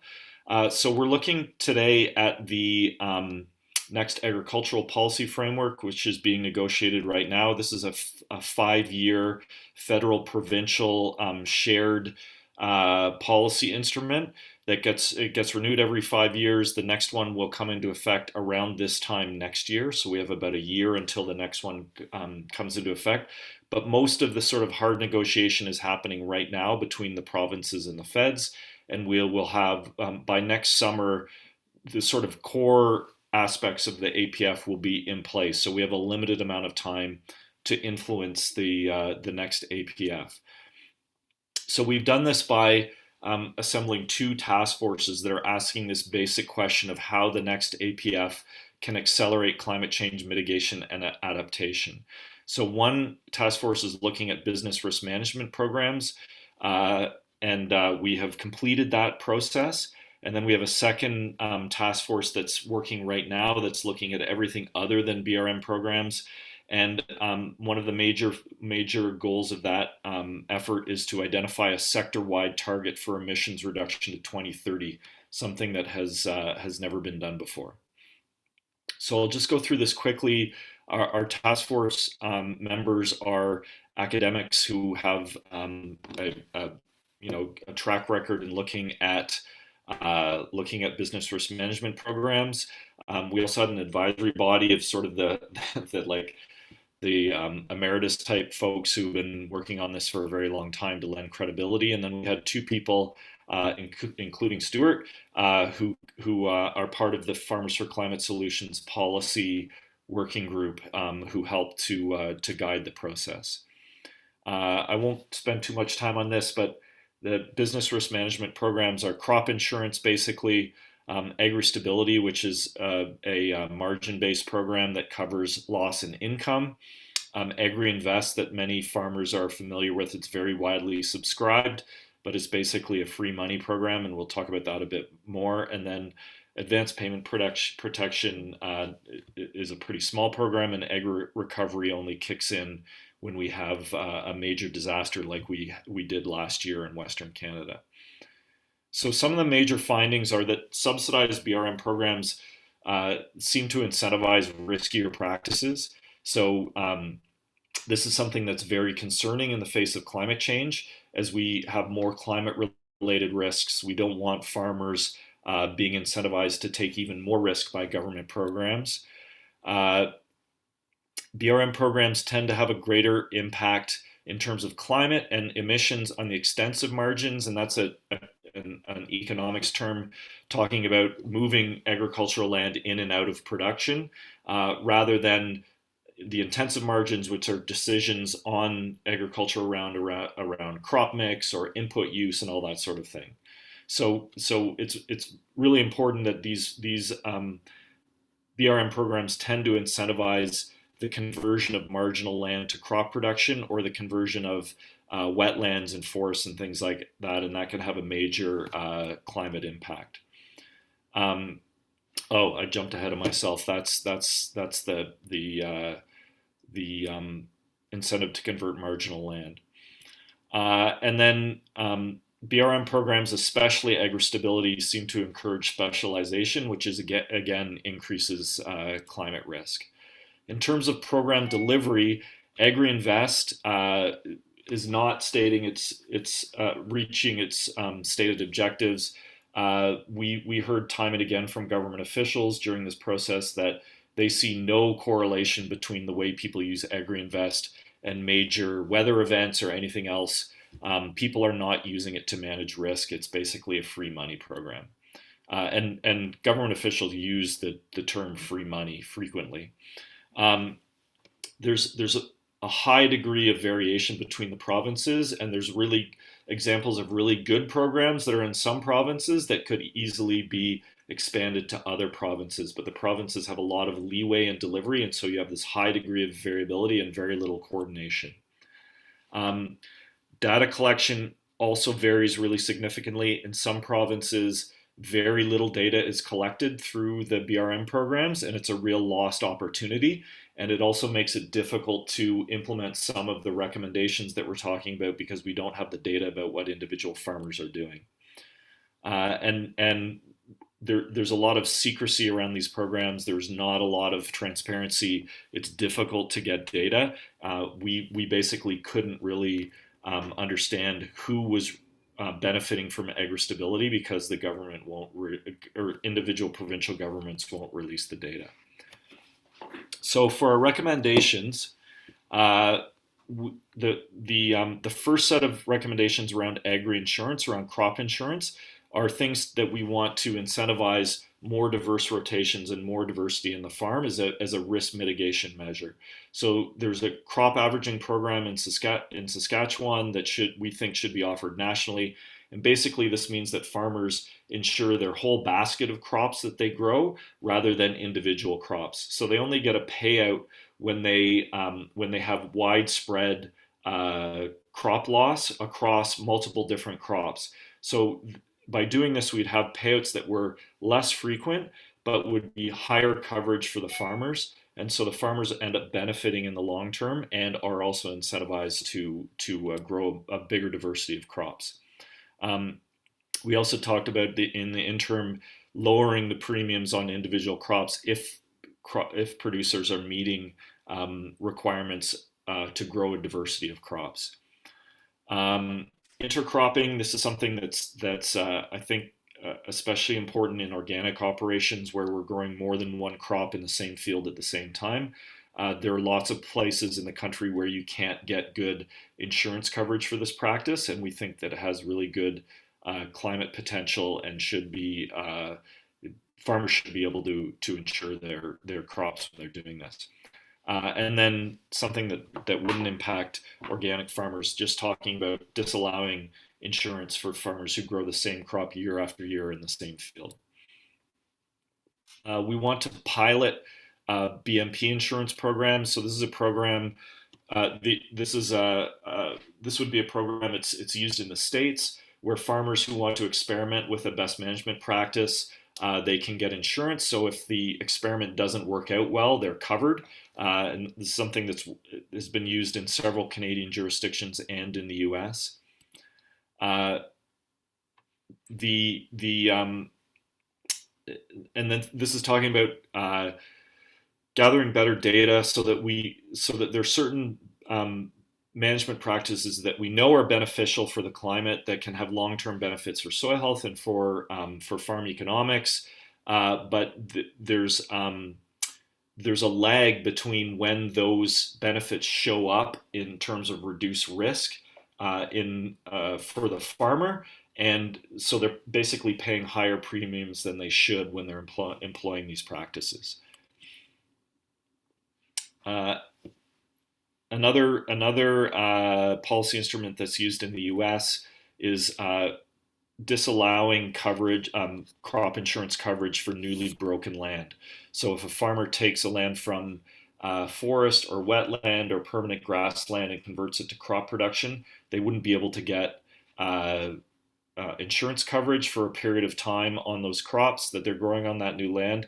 And that's a way to reduce the incentive that we talked about earlier for breaking new land. And then this is just a fairly straightforward. There are certain practices that are known to increase GHG emissions that are required for certain elements of BRM programs, and we think those should. Their practices tend to come out better in this kind of insurance scheme. Agri-stability, I won't spend much time on that. We're just saying that it needs to be, is basically repurposing the whole Agri-Invest program to promote farmer-directed, farm-level climate resilience. So we're talking about increasing the matching percent of net sales in the short term for farmers who complete a new climate module in their environmental farm plan. And then after a couple of years, make that environmental farm plan mandatory and require some cross compliance where farmers are required to adopt certain climate practices in order. A bigger group of academics, we have emissions folks, people looking economics at programs, equity. Again, we have people from Farmers for Climate Solutions who are helping to oversee it, and farmers as co-chairs. And this undertaking that we're in right now, we're going, like I said before, we're going to identify a sectoral emission reduction target. We're going to identify the on-farm best management practices that are needed to reach that target. We're going to quantify the emissions reduction that could be expected from those best management practices, suggest the government programs that are going to encourage and incentivize farmers to adopt these practices, and provide costs for all the programs. So it's going to be a pretty comprehensive undertaking, and we're hoping to have some preliminary recommendations and some preliminary numbers on expected level of emissions reduction within the next 2 weeks. So we're planning to put out a preliminary report that will be available to all of you that outlines some of our early findings to try to get those findings into the policy-making process around the APF as early as possible. So that is it. I apologize, that was a super rapid-fire shotgun of information. So I'm happy to expand on anything or to answer questions or talk through any of these issues that I might have gone over too quickly.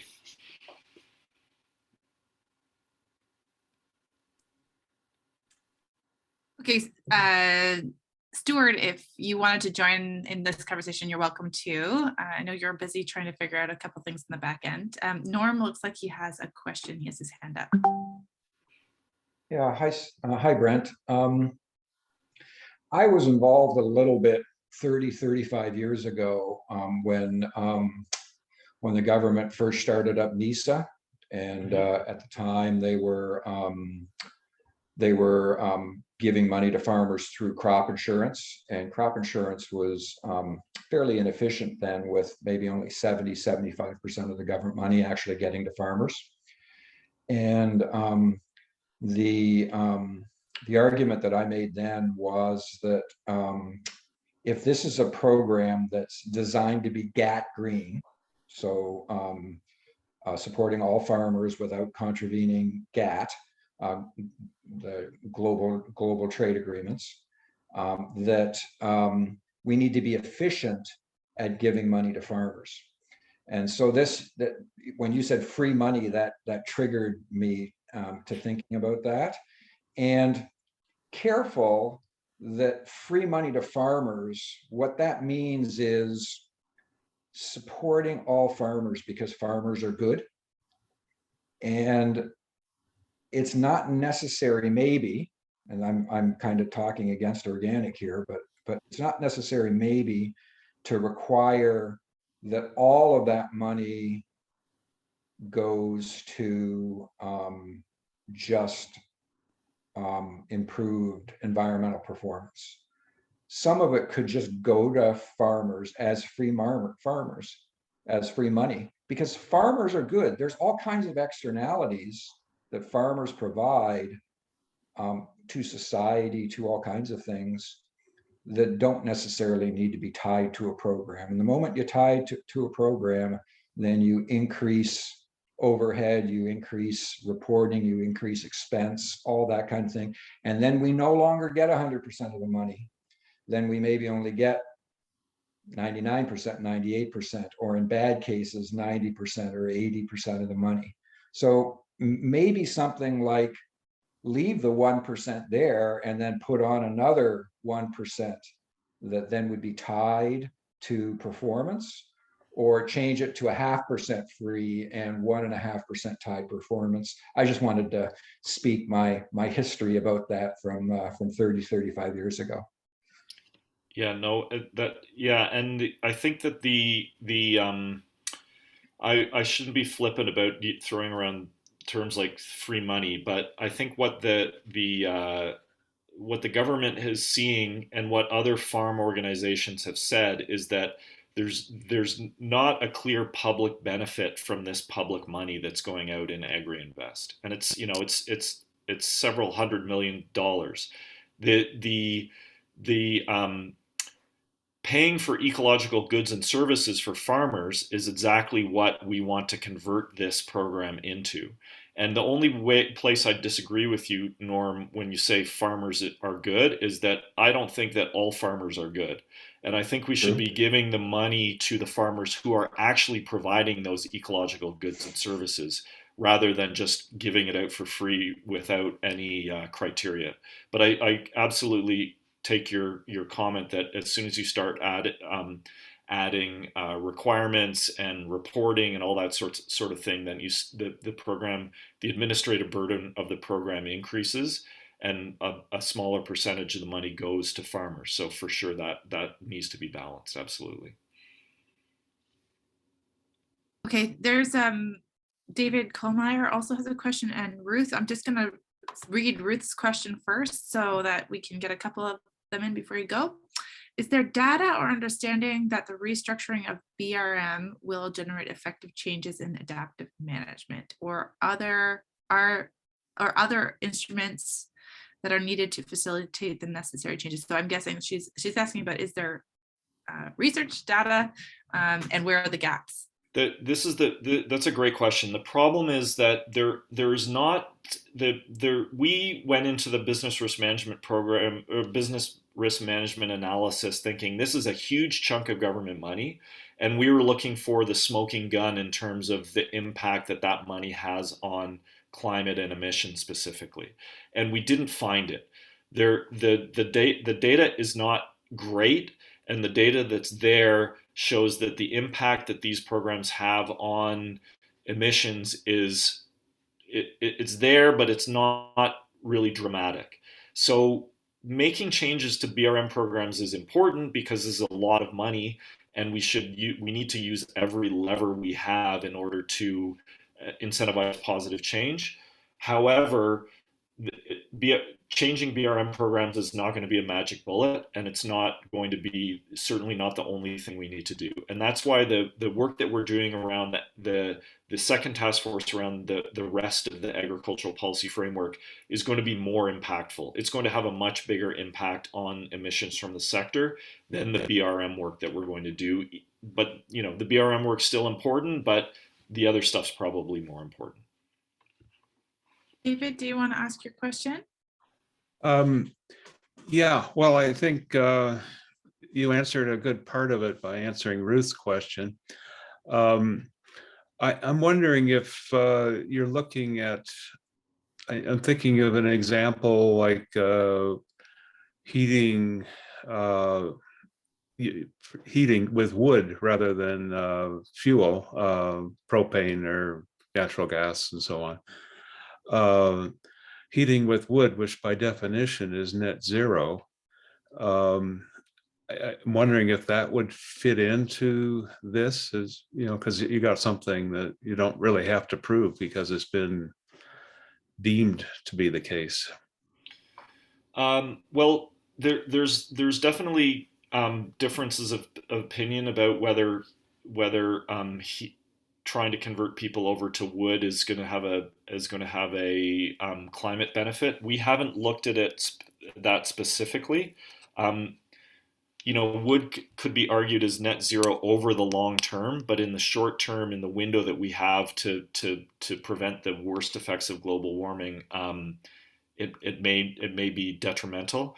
So the on-farm fuel use is one area that we have not focused on as intensely as some of the other areas, just because a lot of the technology,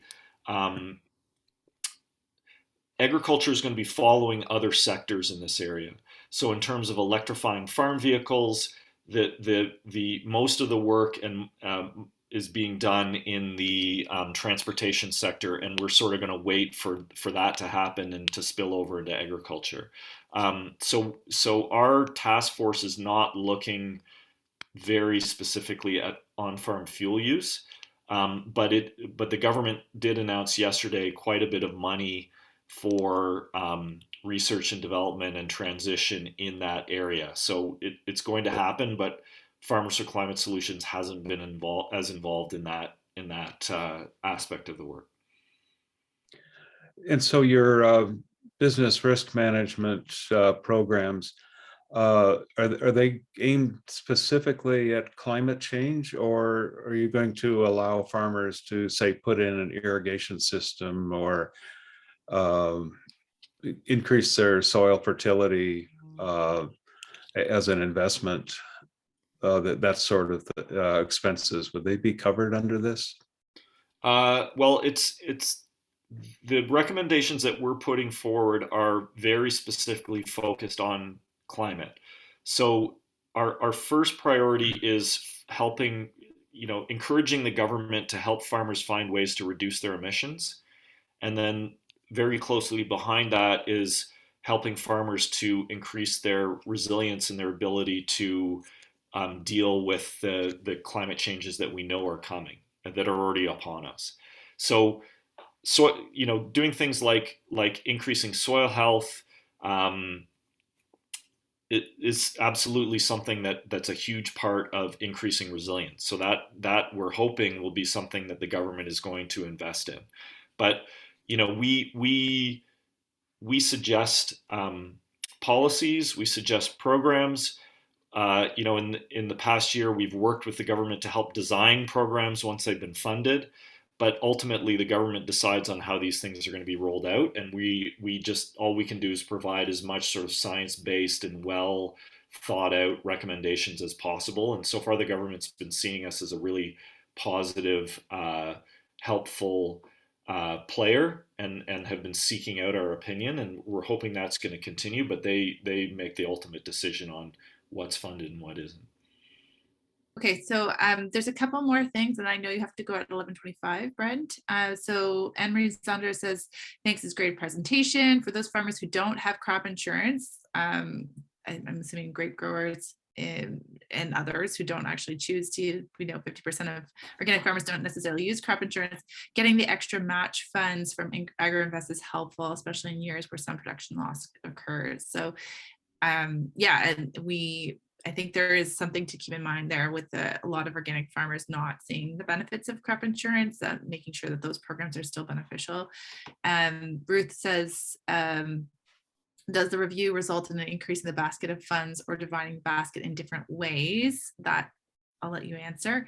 Are you considering emissions intensity, emissions per dollar, or yield versus absolute emissions? If so, an irrigation system might be eligible. And I wanted to build on that question. I know OFA is mentioning in there, they're talking about emissions and BMPs and considering BMPs and yield or efficiency of inputs. I'm wondering if the APF task force have thought about, how organic, stands up in terms of BMPs that might be put forward because of the yield issue, and how you're dealing with that. So a few different things there. We are focused entirely on absolute emissions reduction. We are not interested in emissions intensity because the planet needs a reduction in emissions, full stop. So that's what we're focused on, and most of the players that we've seen who are calling for intensity-based emissions are doing so out of a desire to not out of a genuine desire to solve the problem, in my opinion. What were the other things?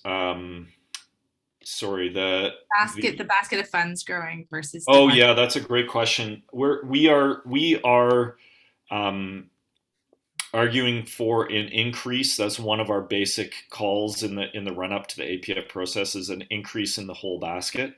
I think that there's definitely room for reapportioning how the money is divided and moving away from some of the marketing and trade based expenditures to expenditures that are actually going to go to farmers to improve practices.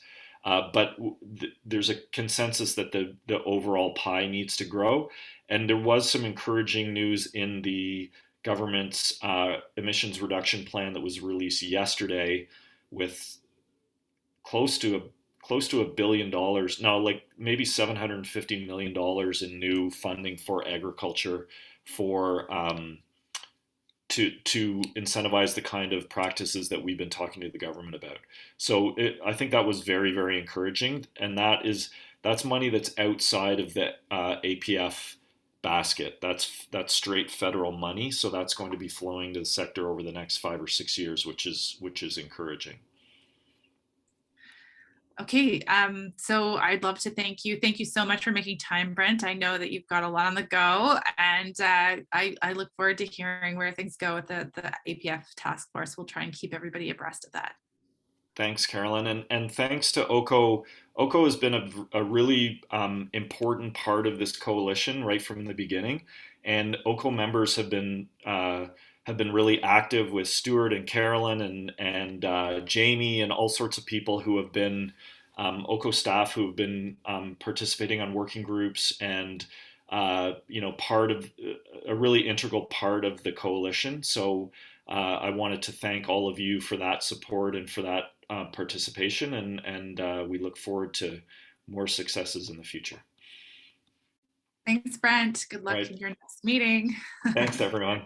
All right, if there's any other questions that we can address on the coalition, Stuart is also very, very integrated into that work. So I'm sure he can field any more questions on that. So yes, Ruth, you have a question. I'm just going to bring up my screen while you're. Yes, and maybe Stuart could answer in terms of experience at the discussion, but there's been several research papers and discussions that organic production inherently needs a larger land base to maintain productivity, and therefore inherently creates more emissions. And I don't know if there's been anything to sort of offset that assumption, or how it's been dealt with in discussions. I think that's a little bit what Brent was talking about emissions intensity, that we're advocating for emissions reductions full stop, not emissions intensity reduction. So it sounds like to me that means organic is a winning combo. If you don't have to look at yield and output for the reductions, then that's, I think, maybe Stuart can answer it any more than that, but I think that's what Brent was saying by not dealing with the emissions intensity.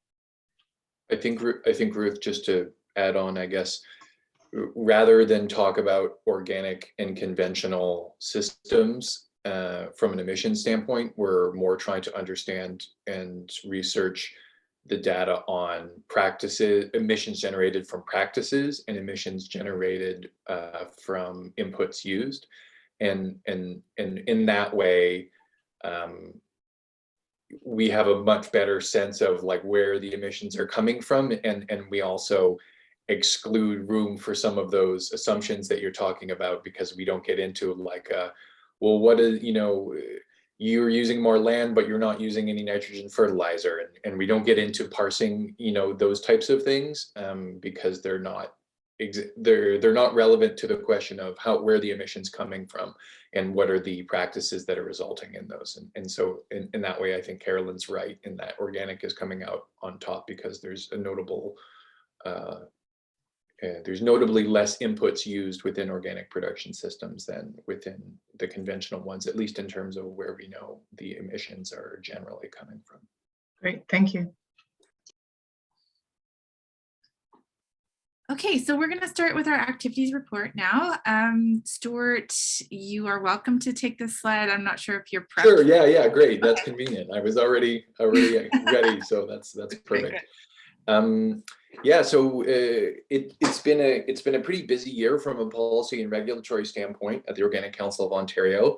Had lots of participation in a pretty wide range of consultation processes, and including a provincial election, which is just on the horizon, but has been threatening almost all year long when it was going to happen. And we now know pretty much the time period that it's going to fall under, but for a while there, we thought it was going to be a little bit earlier than what we've got.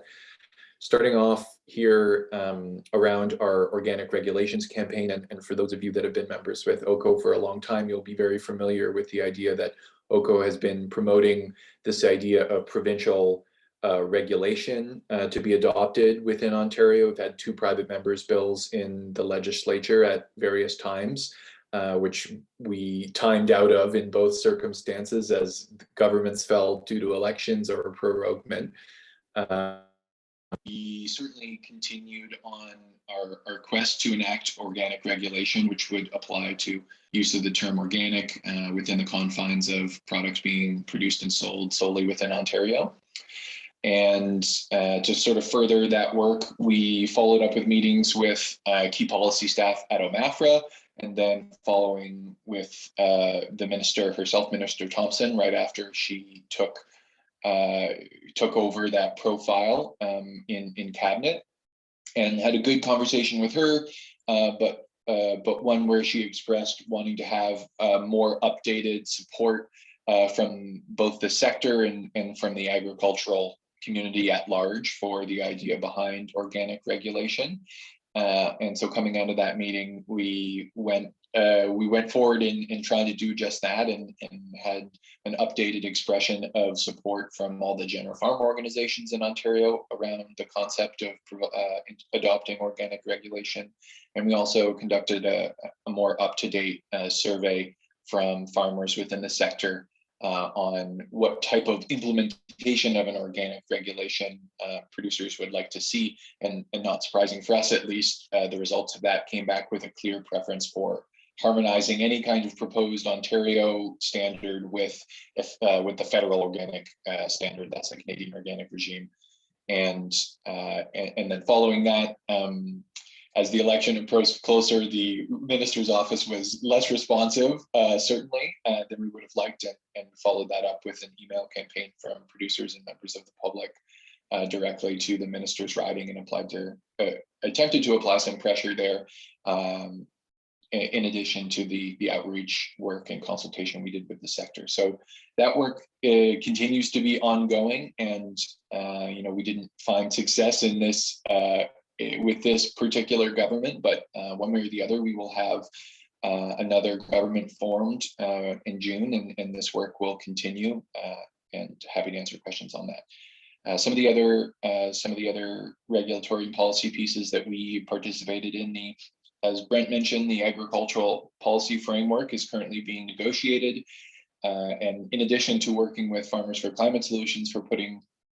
together a request on that file, we also submitted our own set of recommendations to the government, specifically around the organic sector, which included some climate asks that were in coordination with Farmers for Climate Solutions, and also recently submitted a pre-budget submission for the Ontario government after they made a call out.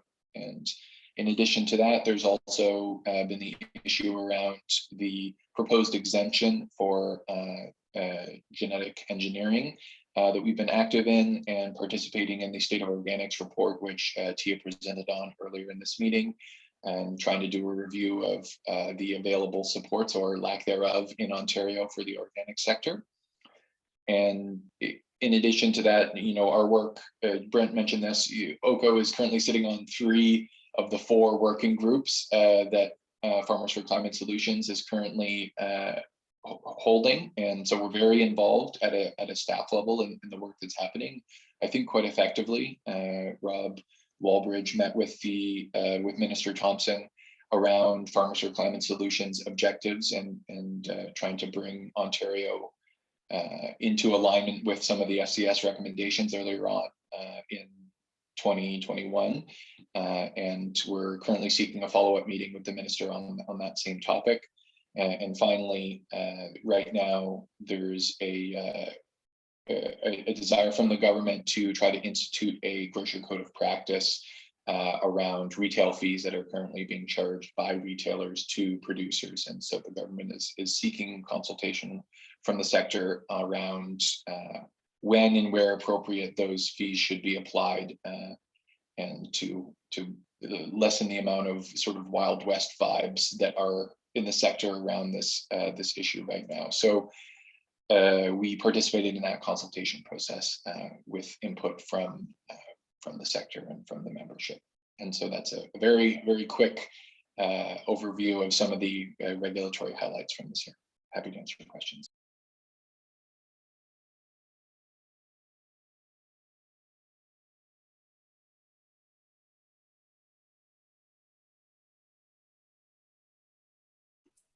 Oh, you're on mute, Carolyn.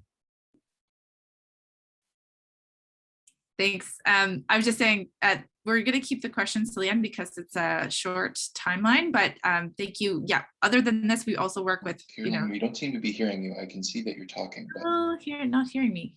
Can anyone hear me? I can hear you. Yeah, Carolyn. yeah, Oh, okay. Yeah, you're okay now. Okay, good.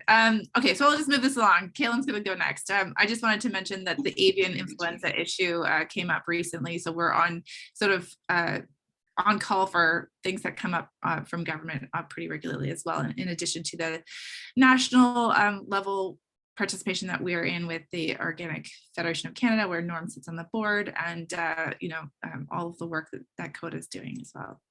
So Kaelin's up next. Hi, everybody. My name is Kaelin. I am the OCO staff member who has been supporting our stable funding committee since August of 2021. This year, OCO has kind of taken the tactic of really trying to understand the organics in sort of particular commodity sector contexts and approaching individual commodity boards to try and engage with the most relevant issues in each sector to try and gain better supports for the sector, and help increase that understanding and ideally generate some more funds for OCO and for the sector as a whole. So we prioritized 3 commodity groups in 2021 to start with. So the grape growers of Ontario, the grain farmers of Ontario, and the Ontario greenhouse vegetable growers. We've had some positive dialogue with all 3 of these groups. All 3 of them were very generous in providing letters of support for a transition support funding application that we put in to a grant program, and that was very kind of them. The grape growers of Ontario, we have done quite a number of semi-structured interviews with different stakeholders in that commodity space. We've been doing a little bit of work based on the outcome of those interviews around doing some retail price analysis, and we've had a meeting with the chair and executive director to sort of brings forward some of the issues that we heard in the interview. We do have a follow-up meeting with them in a couple of weeks, and we hope to have some positive ongoing dialogue with them on some of the most pressing issues that we heard from our members. With the grain farmers of Ontario, we've had a couple of roundtable discussions to try and engage with both producers and sort of processors and buyers of grain in Ontario, trying to discuss some particular policy issues. From there, we had a meeting with the chair and the CEO of the Grain Farmers of Ontario, and we're hoping to put out a survey soon to collect some more baseline data to better understand the space and continue to have productive dialogue in the future. And the Ontario greenhouse vegetable growers. This is perhaps our most exciting development, which will be covered in more detail a little bit later. But really this push to engage with individual marketing boards has developed into hopefully a new membership structure that we're proposing. And the Ontario Greenhouse Vegetable Growers have agreed to be our first pilot member.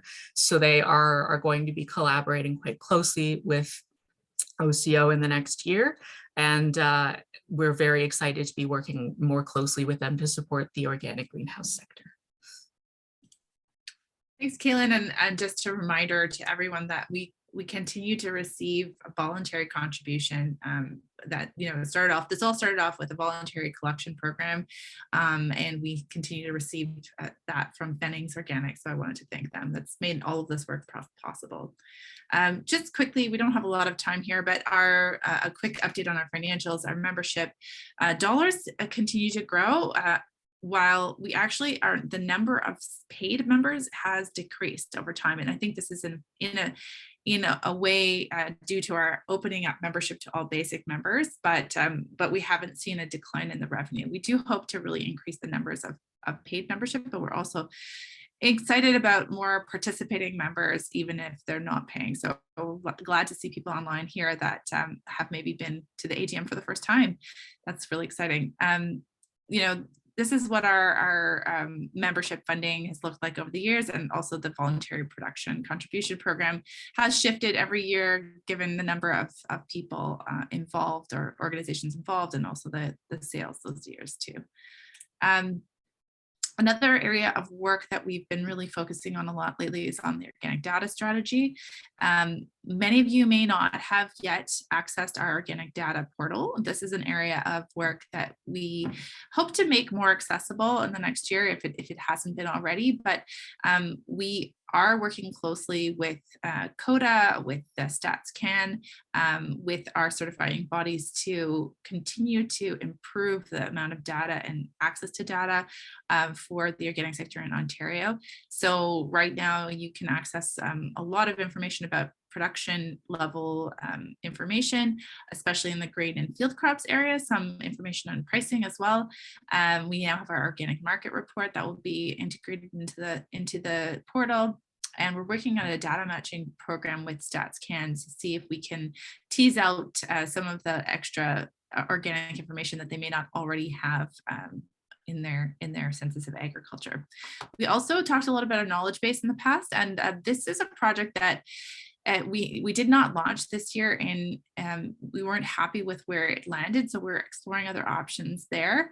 But we've done a lot of work on the back end to do that, and it also means that we have some additional work done on our directory that we are hoping to launch again soon. Another big project this year was a project funded by Climate Action and Awareness, the Environment Canada, which Jamie and Samantha were heavily involved in.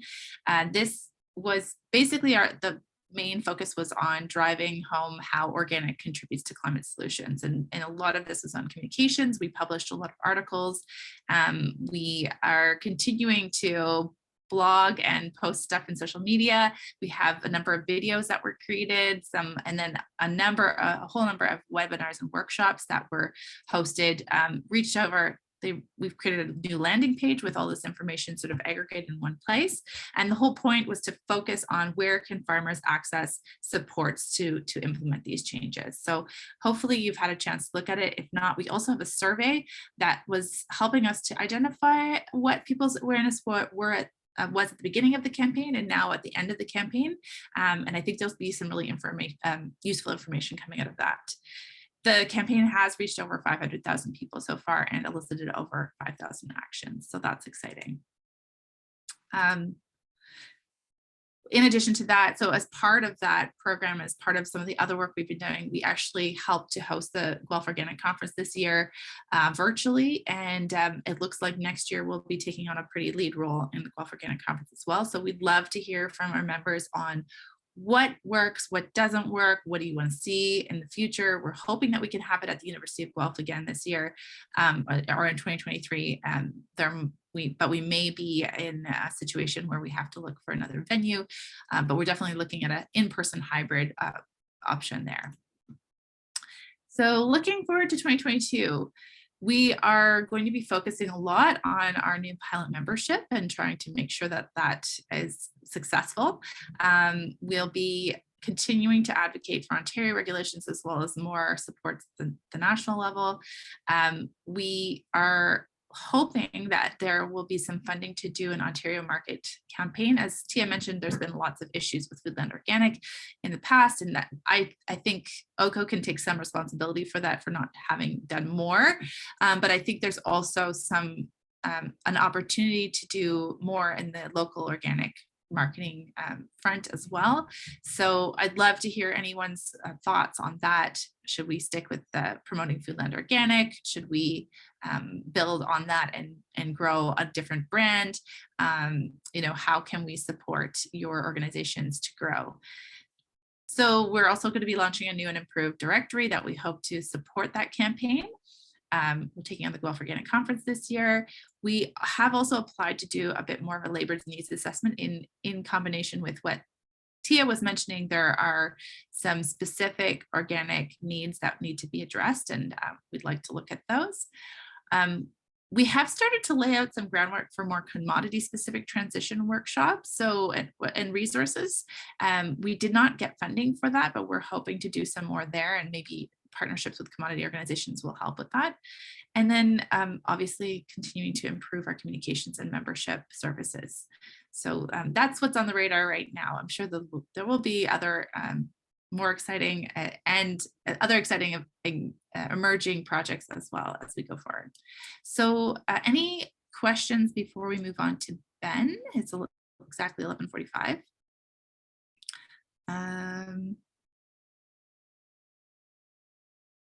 Okay, so there's a lot of conversation going on in the chat. I'm trying to get at, are there any specific questions for OCO and what we've done this year, what we have planned for next year?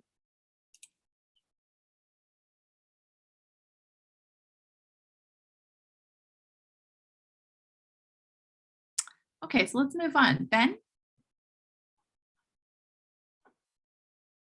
Are you there, Ben? I'm there. Thank you, Carolyn.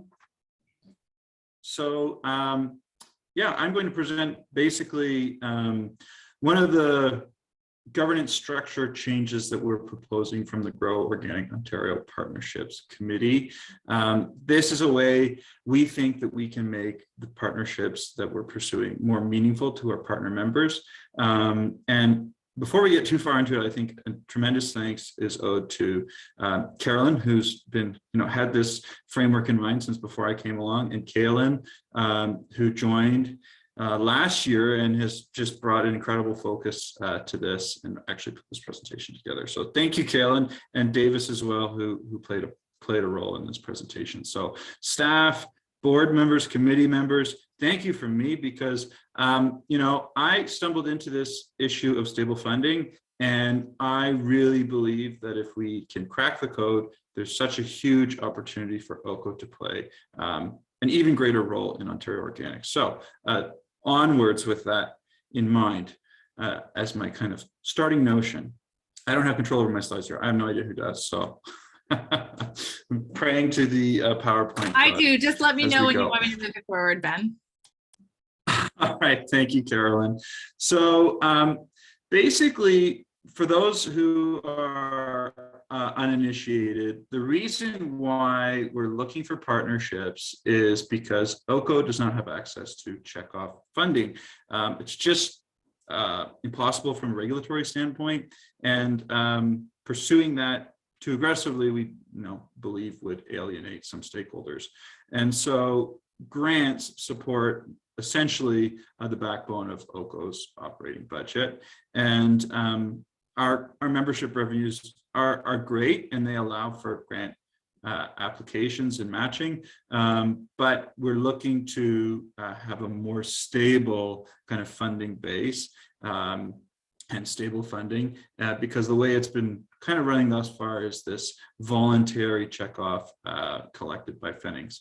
And so that's been phenomenal, but we're looking to expand that by partnering directly with marketing boards and other ag organizations. So next slide.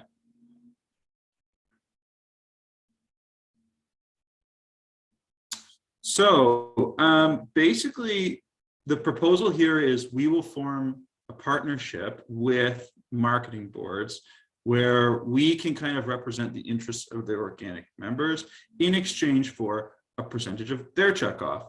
And this is going to be proportionate to the size of the sector and the size of organics within that sector. And the fees will be divided essentially 50-50. So one in support of general organics, and the other 50% to support the commodity specific organic projects relevant to the marketing board member partner. So within that in the spirit of partnership, the producer commodity groups can lead sort of those priorities. So the way it would essentially work is marketing boards receive funding from their organic members, which they share with OCO to handle the priorities of that subsector.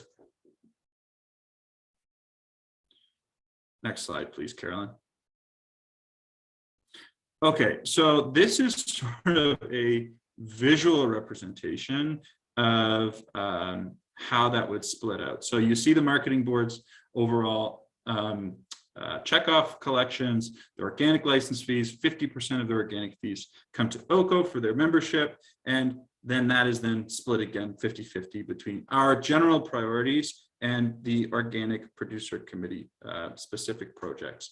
And so we want to make this a meaningful partnership for the marketing board member partners. And so we are proposing this change so that they can have a more active role in guiding OCO somewhat internally. So it's just elevating the level of engagement.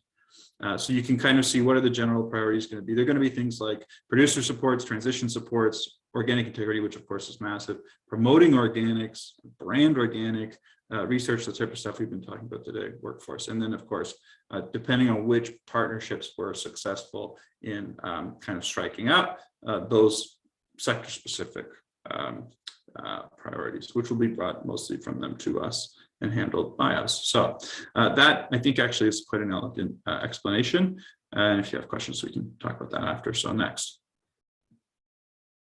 So here are the proposed changes to basically be more inclusive of our proposed member partners. So you see the current structure, and then here are the changes, and I'll read them out to you. We're basically proposing to increase the overall size of the board to 16 total seats, up from 12. So we would be adding four new seats for marketing boards, 2 supporter seats, 4 certified organic producers, up from 3 at large, so down from 5, and 2 certified processors and value chain, that stays the same, and 1 uncertified processor and value chain, that also stays the same. So the idea is, because there's no one size fits all approach, for example, grape growers and dairy farmers are different in scale, different in scope, very different priorities. The idea is to tailor it to sort of the scale of the partnership. So if a marketing board exceeds 4 seats, all will have representation on an advisory committee. So we have the ability to kind of branch committees off of this.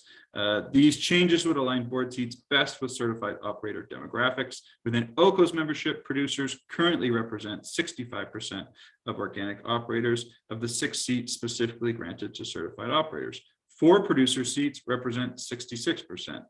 I mean, I don't want to get too far into the weeds here, but you'll see the basic structural changes and how, a lot of thought, and I have to thank the board members who've volunteered time on the committee, Terry Ackerman, a non-board member who's also volunteered his time on the committee. A lot of thought and discussion has gone into this. How do we balance their interests, which are very important, with the risk of a board takeover? And so that's been considered. I guess next slide, please, Carolyn. Okay. So this is old data, but we've been looking at the concept of stable funding for a really long time. And we believe conservatively, if we were to get basically 50% of organic checkoff revenues from 8 boards, we could see perhaps a $500,000 a year revenue stream. And that's a stable revenue stream. But we believe this is very actually conservative. And we know that certainly organic producers are paying more into their marketing boards oftentimes than they're getting back in organic services. So fostering these collaborative relationships with existing boards will keep producers connected to all available supports, prevent unnecessary duplication of efforts. So we don't want to offer redundant services, and foster a strong and harmonious agricultural sector where all stakeholders are valued and equitably supported regardless of production system. So really, you could describe this in a bunch of different ways, but OCO has access to services that marketing boards would typically provide to their members, but ours are tailored to organic needs. So it's really an economical way for marketing boards to serve the needs of their organic members by involving OCO. Next slide, please. Okay, so here are our timelines as now. Our basically strategic direction was to start with one of these strategic partnerships and really flesh it out and use that as a template or a case study then to present to other marketing boards and groups. So OGVG has basically signaled their intent to join as OCO's first pilot member. So that's Ontario Greenhouse Vegetable Growers. We're so excited about this because it allows us to really demonstrate what we can do for a marketing board. And then, with the success of that, we hope we can roll it out to other boards. So with one strategic partnership sort of before us, we see really the need for this new governance structure to formalize more so at the 2023 AGM, when we hope, well, we intend, or we know that more marketing boards will be perhaps inspired by the success of our new partnership with OGVG. Next slide. Are we going back? Okay, so conclusion. And I'm getting a notification that my internet is unstable, so I hope that you can hear me as well as I can hear myself. We want to get closer with the marketing boards, one, for the stability of OCO, and two, for the synergies that are there in their potential, and to realize the potential of those synergies, eliminate the redundancies. We also want to reduce our reliance ultimately on short-term project-based funding so that we can focus more on our longer-term objectives. So as ever, feedback from our membership is encouraged. Please contact me or Carolyn, Kaelin, or any of the board members to express your thoughts. And if you're sitting there as a member of a marketing board that has not yet engaged formally with OCO, think about how you could encourage that within your own sector, because we really believe this is the best approach for everyone. So yeah, thank you. That's all I have to say on that. We may have time for one question. If there's anyone who has something burning they want to ask then. Oh, okay, sorry. Okay. All right, thanks, Ben. I guess that's my cue. Unless you had something else, Carolyn. Okay. So yeah, thanks very much for that presentation, Ben. And as you've all seen, we've had a really busy year, lots of projects on the go, and some pretty exciting prospects on the horizon as well. So I've learned a lot this morning. The discussion in the chat has been great. Enjoyed the breakout sessions too. Hope you have. We're moving into kind of the official business portion of the agenda before we wrap up here at 12:30. Yeah, thanks for everybody for helping us stay on schedule as well. Please, don't let the conversation and discussion stop here. Feel free to reach out to our staff or to our board members with your, concerns and issues and ideas of things you'd like us to work on over the coming year. So we'll move into the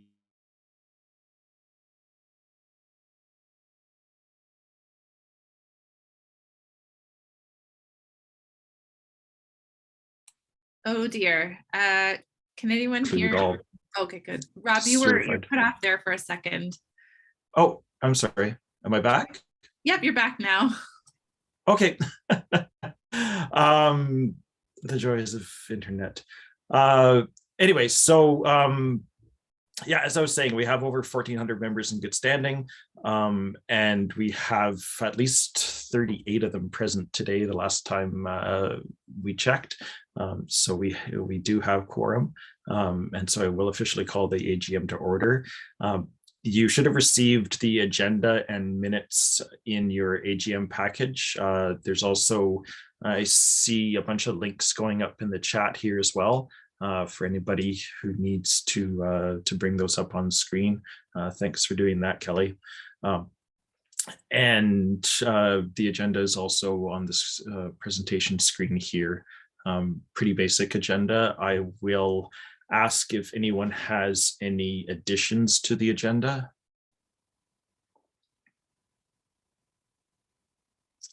Not hearing any.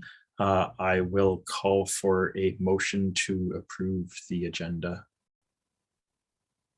If somebody wants to just stick their hand up to make that motion. Thanks, Norm. Could I have a seconder? There's Ruth in line. I'll take that as a seconder. And can all members please raise your hand if you approve or in favor of the agenda? I'll give that a minute to happen here. And then, all right, I'll ask everybody to lower your hands now that you've done that, and I'll ask for any opposed to the agenda. All right, abstentions. Make sure you lower your hand because there's I think 2 hands that were still up there. Yeah. Amanda, you have to make sure your hand is lowered, and then if you want to abstain, put it up again. There we go. Okay, any abstentions? All right, we will consider the motion passed. Next, we'll move on to the approval of the 2021 AGM minutes. Again, that link is in the chat. And I will ask for a motion to approve the minutes of the 2021 AGM.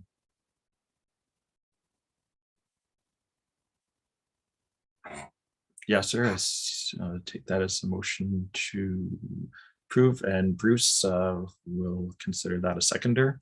I'll ask all members in favor to raise your hands.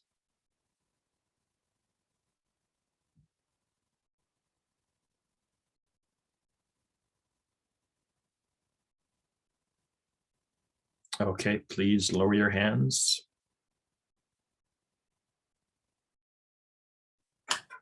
And I'll ask anybody opposed to raise their hand.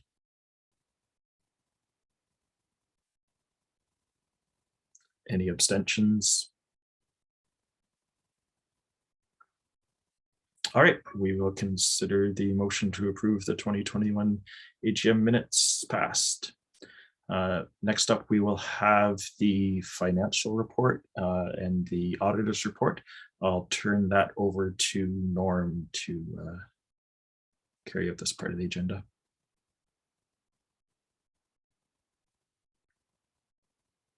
Oh, is Norm here?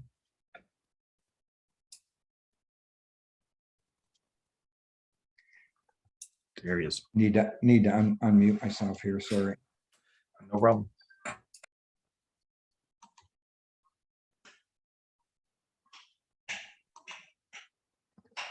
Okay, the auditor's report is in the chat. Do we have the auditor here to present the report, Carolyn?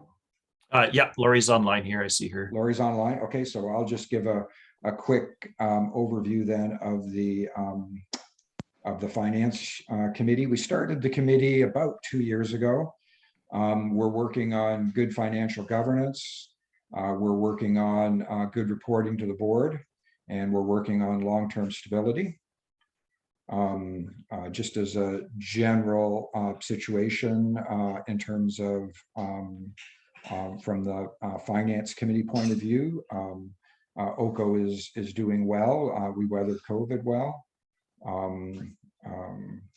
We're currently building some in a business perspective, we would call it retained earnings, and Lori's got another name for it in nonprofit auditing standards. And with that, I will pass the baton to Lori to present the financial statements. Sure. Good morning, everybody. I guess everybody has the package, or do you want me to share my screen and pull up the financial statements? I'd love for you to share your screen as well, Lori, if that's okay. Okay, yeah, I can. I have them up here. Okay, so that should be up now. Okay, so I'm going to start you at the very front of the package, which has the auditor's report. This is actually some of the most important information for you. So the first 2 pages here go through in detail our opinion, how we get to our opinion, what our responsibilities are, as well as what the responsibilities are of the board and Carolyn. So your big takeaway here is the right at the top. It used to be at the bottom. I love that they moved it here. Is the opinion. Okay, so I'm going to take you to the second paragraph of that, and everything's good here. So in our opinion, the accompanying financial statements present fairly in all material respects the financial position of the organization at December 31st, 2021, and also 2022, because they are comparative, and the results of its operation and cash flows for the years then ended in accordance with Canadian accounting standards for not-for-profit organizations. So that's the paragraph that you guys want to concentrate on. It means we've given you a clean audit opinion and everything looks good to us. After that, it goes through our basis for opinion. So with auditing, a lot of people think it's 100% sampling. It's not. We don't test every single transactions, but we do test a sample, and that's based on what happened during the year, as well as risks that we identify and risks that are identified with the board to come up with our sample. So it's management's responsibility to actually prepare the financial statements. We come in and audit them and select an opinion, give our opinion on that. And of course, we don't expect the organization to be able to know all of the notes that need to go on there. So we assist with that as well. Okay. So I'm going to take you to the statement of financial position. If you're not in the not-for-profit world, you know this as a balance sheet. So I'll take you through that. So cash at the end of the year, there was $97,419 in the bank.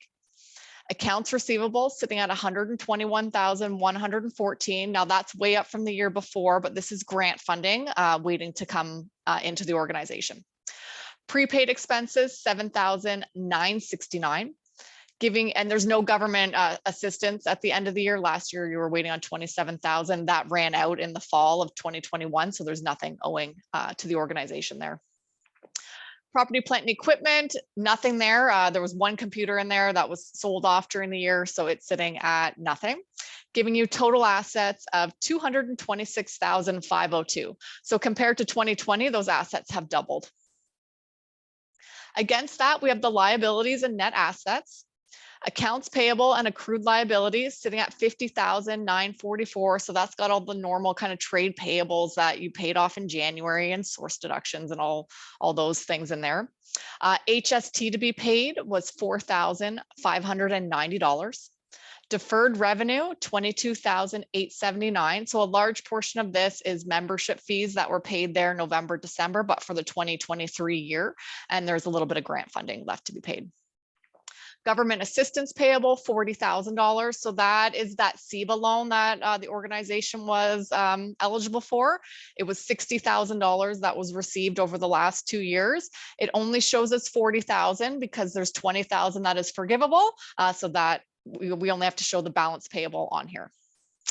And then we have the net assets. So our unrestricted fund or general fund sits at $108,089. And we don't have any capital assets because those were sold off. So that gives you total liabilities and net assets of $226,502. The next page here is the statement of revenue and expenditures. If you're not in the not-for-profit world, this is your income statement. So this is usually the one people are more familiar with. So revenue last year, there were grants that came in of $272,699. So that's up quite a bit from 2020.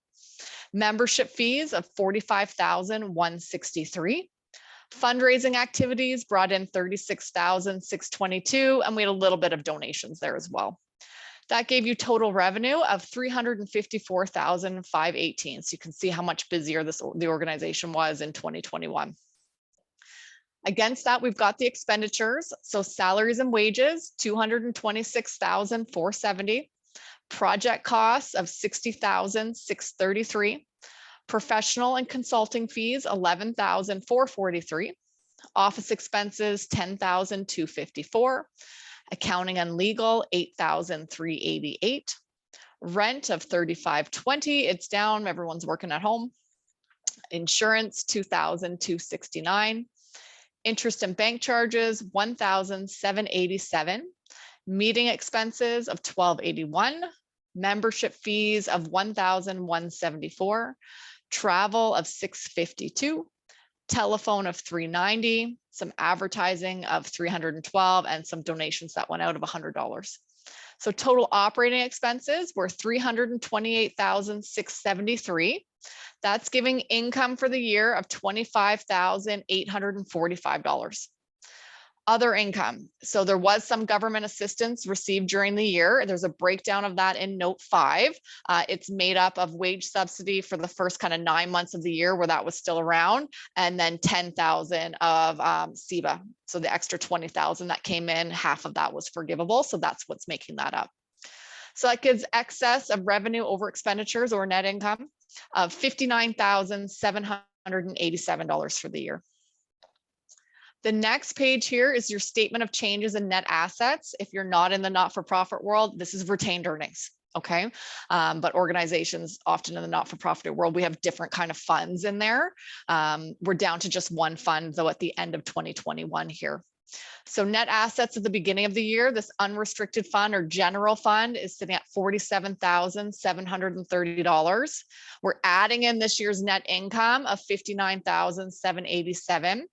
And we're also adding in an interfund transfer. Okay, so when that computer was sold during the year, the money went into the general fund. So we're just adding that in at 572. So that gives you net assets at the end of the year of $108,089. Last year at the end of the year, it was sitting at $48,302. So there's been a really big increase in here, and that really helps with the stability of the organization. Behind this, there's the cash flow statement as well as all of the notes. You will have seen like note references through the statements just to give you a little bit more detail there. I'll leave those to you guys to go through for additional information that you might need. So then I'll just ask if there's any questions.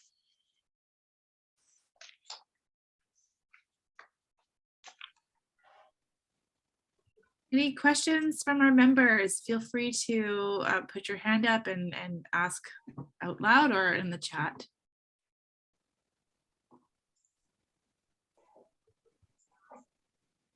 Hi, Laurie. I'm wondering if you could comment a bit about the unrestricted funds, the excess there. You said it, it puts our organization in a good position. Based on your and based on your experience, is that is that typical for organizations like ours? Yeah, especially it is when you have to spend funding before you get reimbursed. You need to have that in there. You never have any money in the bank, and it makes making payroll and other obligations pretty much impossible. A lot of times I hear from people that they get kind of antsy when there's, this retained earnings or general fund in there, because I think as a not-for-profit, you should always be spending everything. And that's not completely true. CRA knows that you need to have money in there in order to meet short-term obligations. They don't have anything in writing, but what we kind of hear on our courses that we go to is that if there's a reserve or general fund, kind of that combination of that, if you have up to a year of expenditures in there, they're not going to say anything, because you have to understand that if you were to shut down at any point in time, you have ongoing expenses and you have to be able to pay those. So there's no, CRA actually understands that, and they're pretty good about that. So having that 108,000 in there, that's a really good start for the organization and getting stability. And just so everybody understands, that's not how much money we have in the bank at any given moment necessarily. That's just how much we generally have accumulated. I don't even know how to put that, but if it helps to, so you don't get these, right? Yeah. Like the big valleys, and you had to pay expenses for your projects. And so all that money's gone out the door, but you're not going to get that funding in for 3 months. It helps you be able to finance that. It's really the organization financing itself, so that you don't have to rely on someone else or not pay your payables or not make payroll. We never want to be in that situation. Yasser, you have a question you want to ask? Yes. Is that possible? Thank you. Actually, accounts receivable, it's $121,000. Is that related to grants? Because I didn't see the fraction, membership or other business activities, because non-profit cash is really important, right? Yeah, it's grants to come in, grant funding. So a lot of the funding that we have this year is employment grants. So we pay people for months of their time before we actually get reimbursed. Sure. Yeah. Okay. Thank you. Appreciate that. Thank you.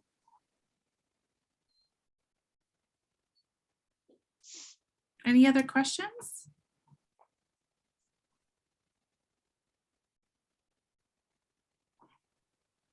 Okay, Norm. Going once, You. going twice. Okay, just as a comment on the, I'm going to keep on calling it retained earnings, on the net assets, I guess.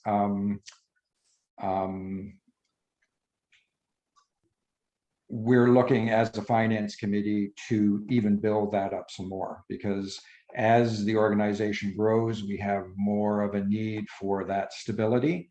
And that's going to give us more leverage in terms of going after matching grants and all that kind of thing, and not be as concerned about cash flow in terms of taking on, say, a 2-year really important project where we got to spend all kinds of money for 2 years and then we're going to get the money afterwards. Typically, it happens at least once a year, but we need to have some money for those ongoing projects. And then there's also long-term, possibly some need to build up some money for emergencies. And so if all of a sudden 2, 3, 5 years from now, some big organic issue comes up, and if we don't have the capacity to deal with that issue, then we don't serve our members well.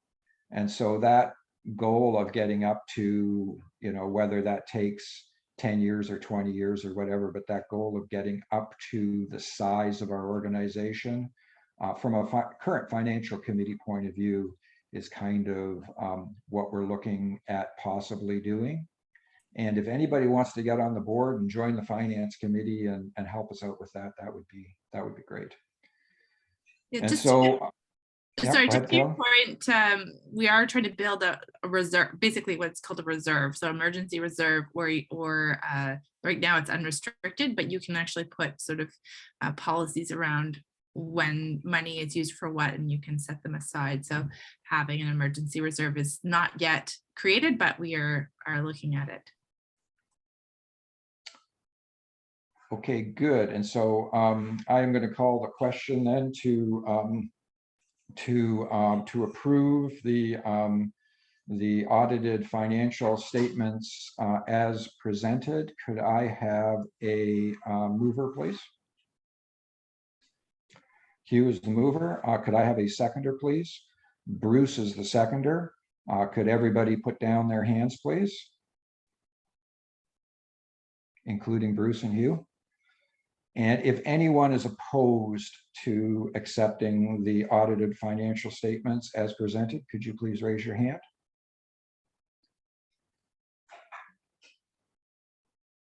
I'm going to give it another 10 seconds.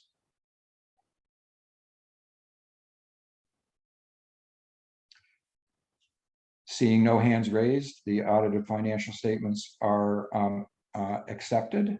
And could I get a mover, please, for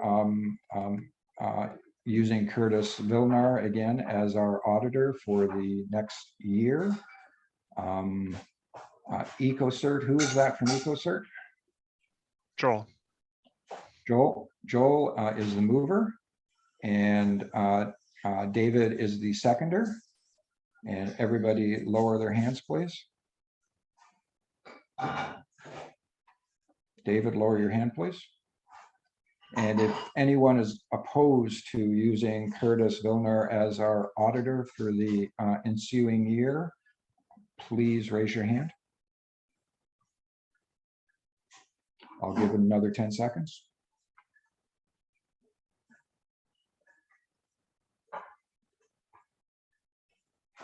Seeing those hands raised, that is approved. Thank you, Laurie, for being our auditor for the ensuing year.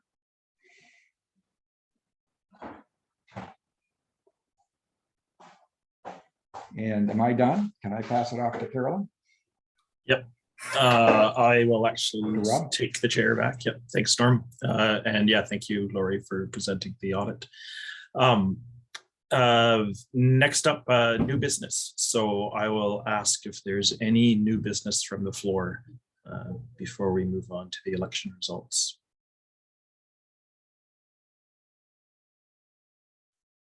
Going once, going twice, 3 times. All right, not hearing any new business. We will move on to what you've all been waiting for. As I mentioned earlier, we had 10 spots available on the board. We had 2 producer positions, 1 value chain certified, 1 value chain uncertified, supporter, and 5 at-large positions. So I'm pleased to announce the acclaimed producer director this year is Anne-Marie Saunders. So welcome, Anne-Marie. In the value chain certified position, we're happy to welcome Amanda Peer from Anderson's Canada. So welcome to the board, Amanda. In the value chain uncertified position, Nicole Dorth from Grobark has been acclaimed to that position. Welcome, Nicole. In the supporter position, we're pleased to welcome Dave Lockman from CSI to the board.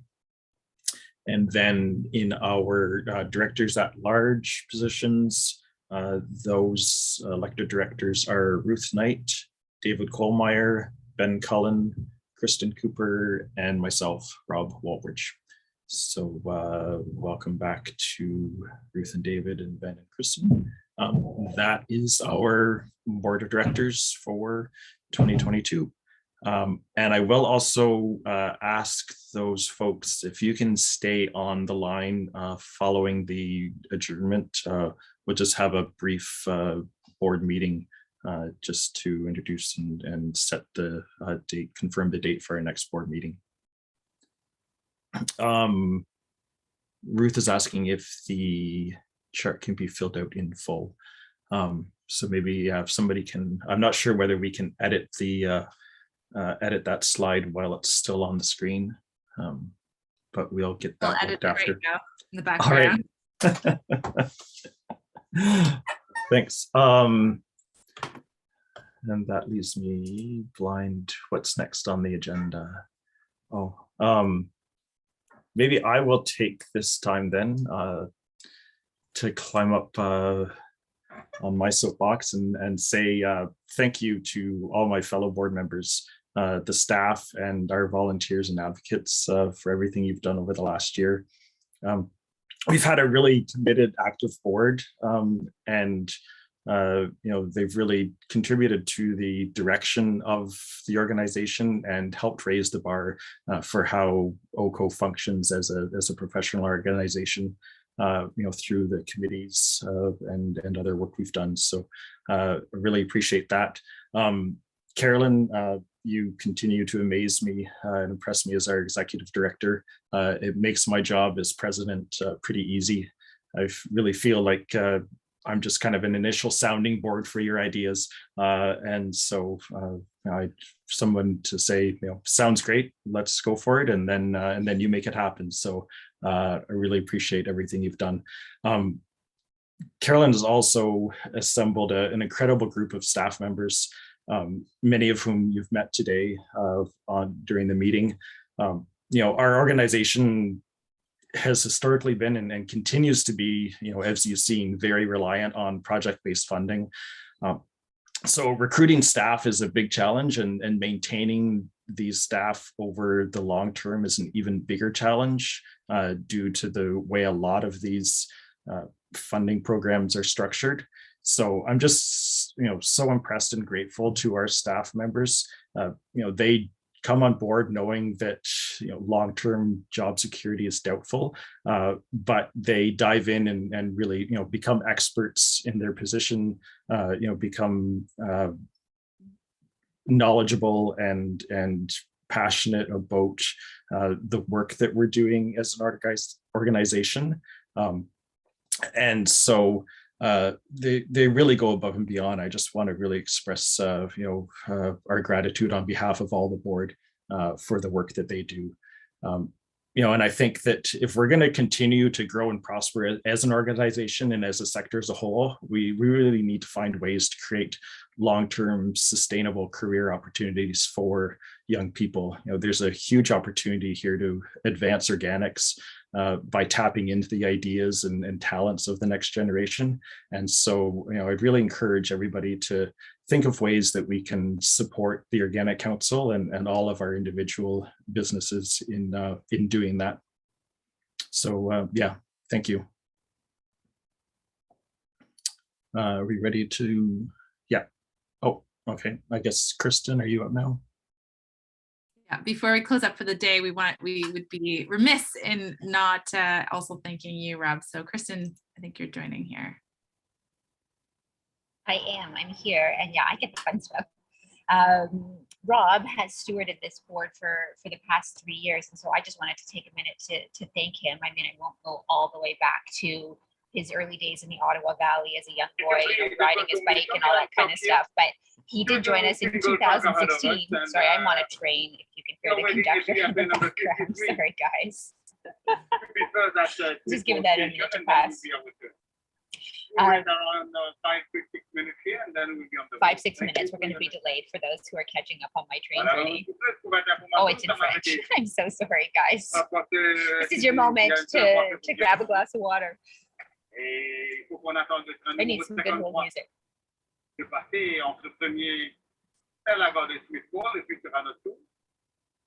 It's longer in French, and that's okay. Just it takes longer.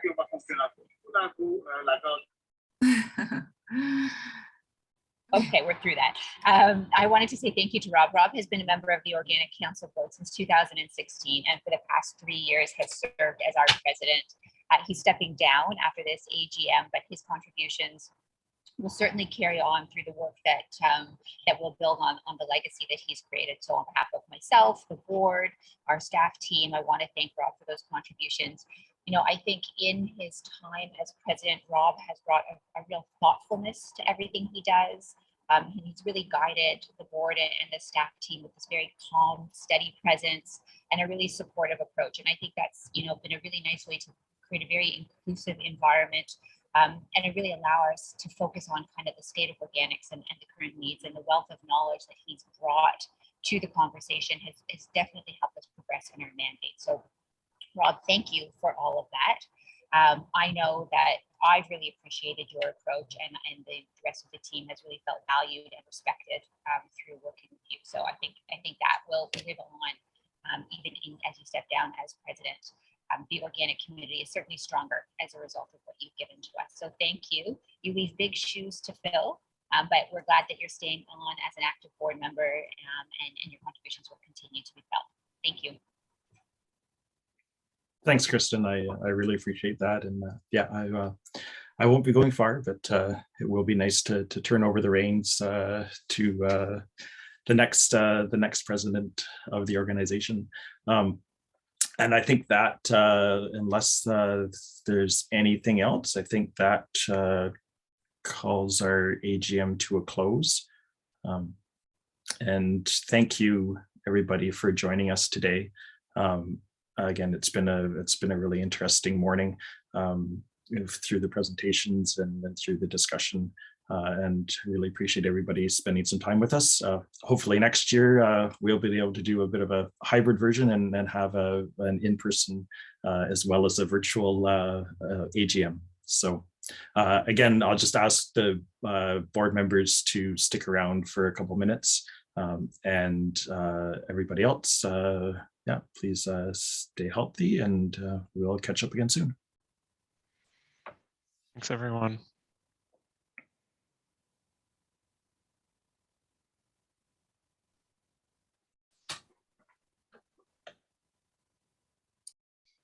Thanks all, and thank you so much for your time and effort here.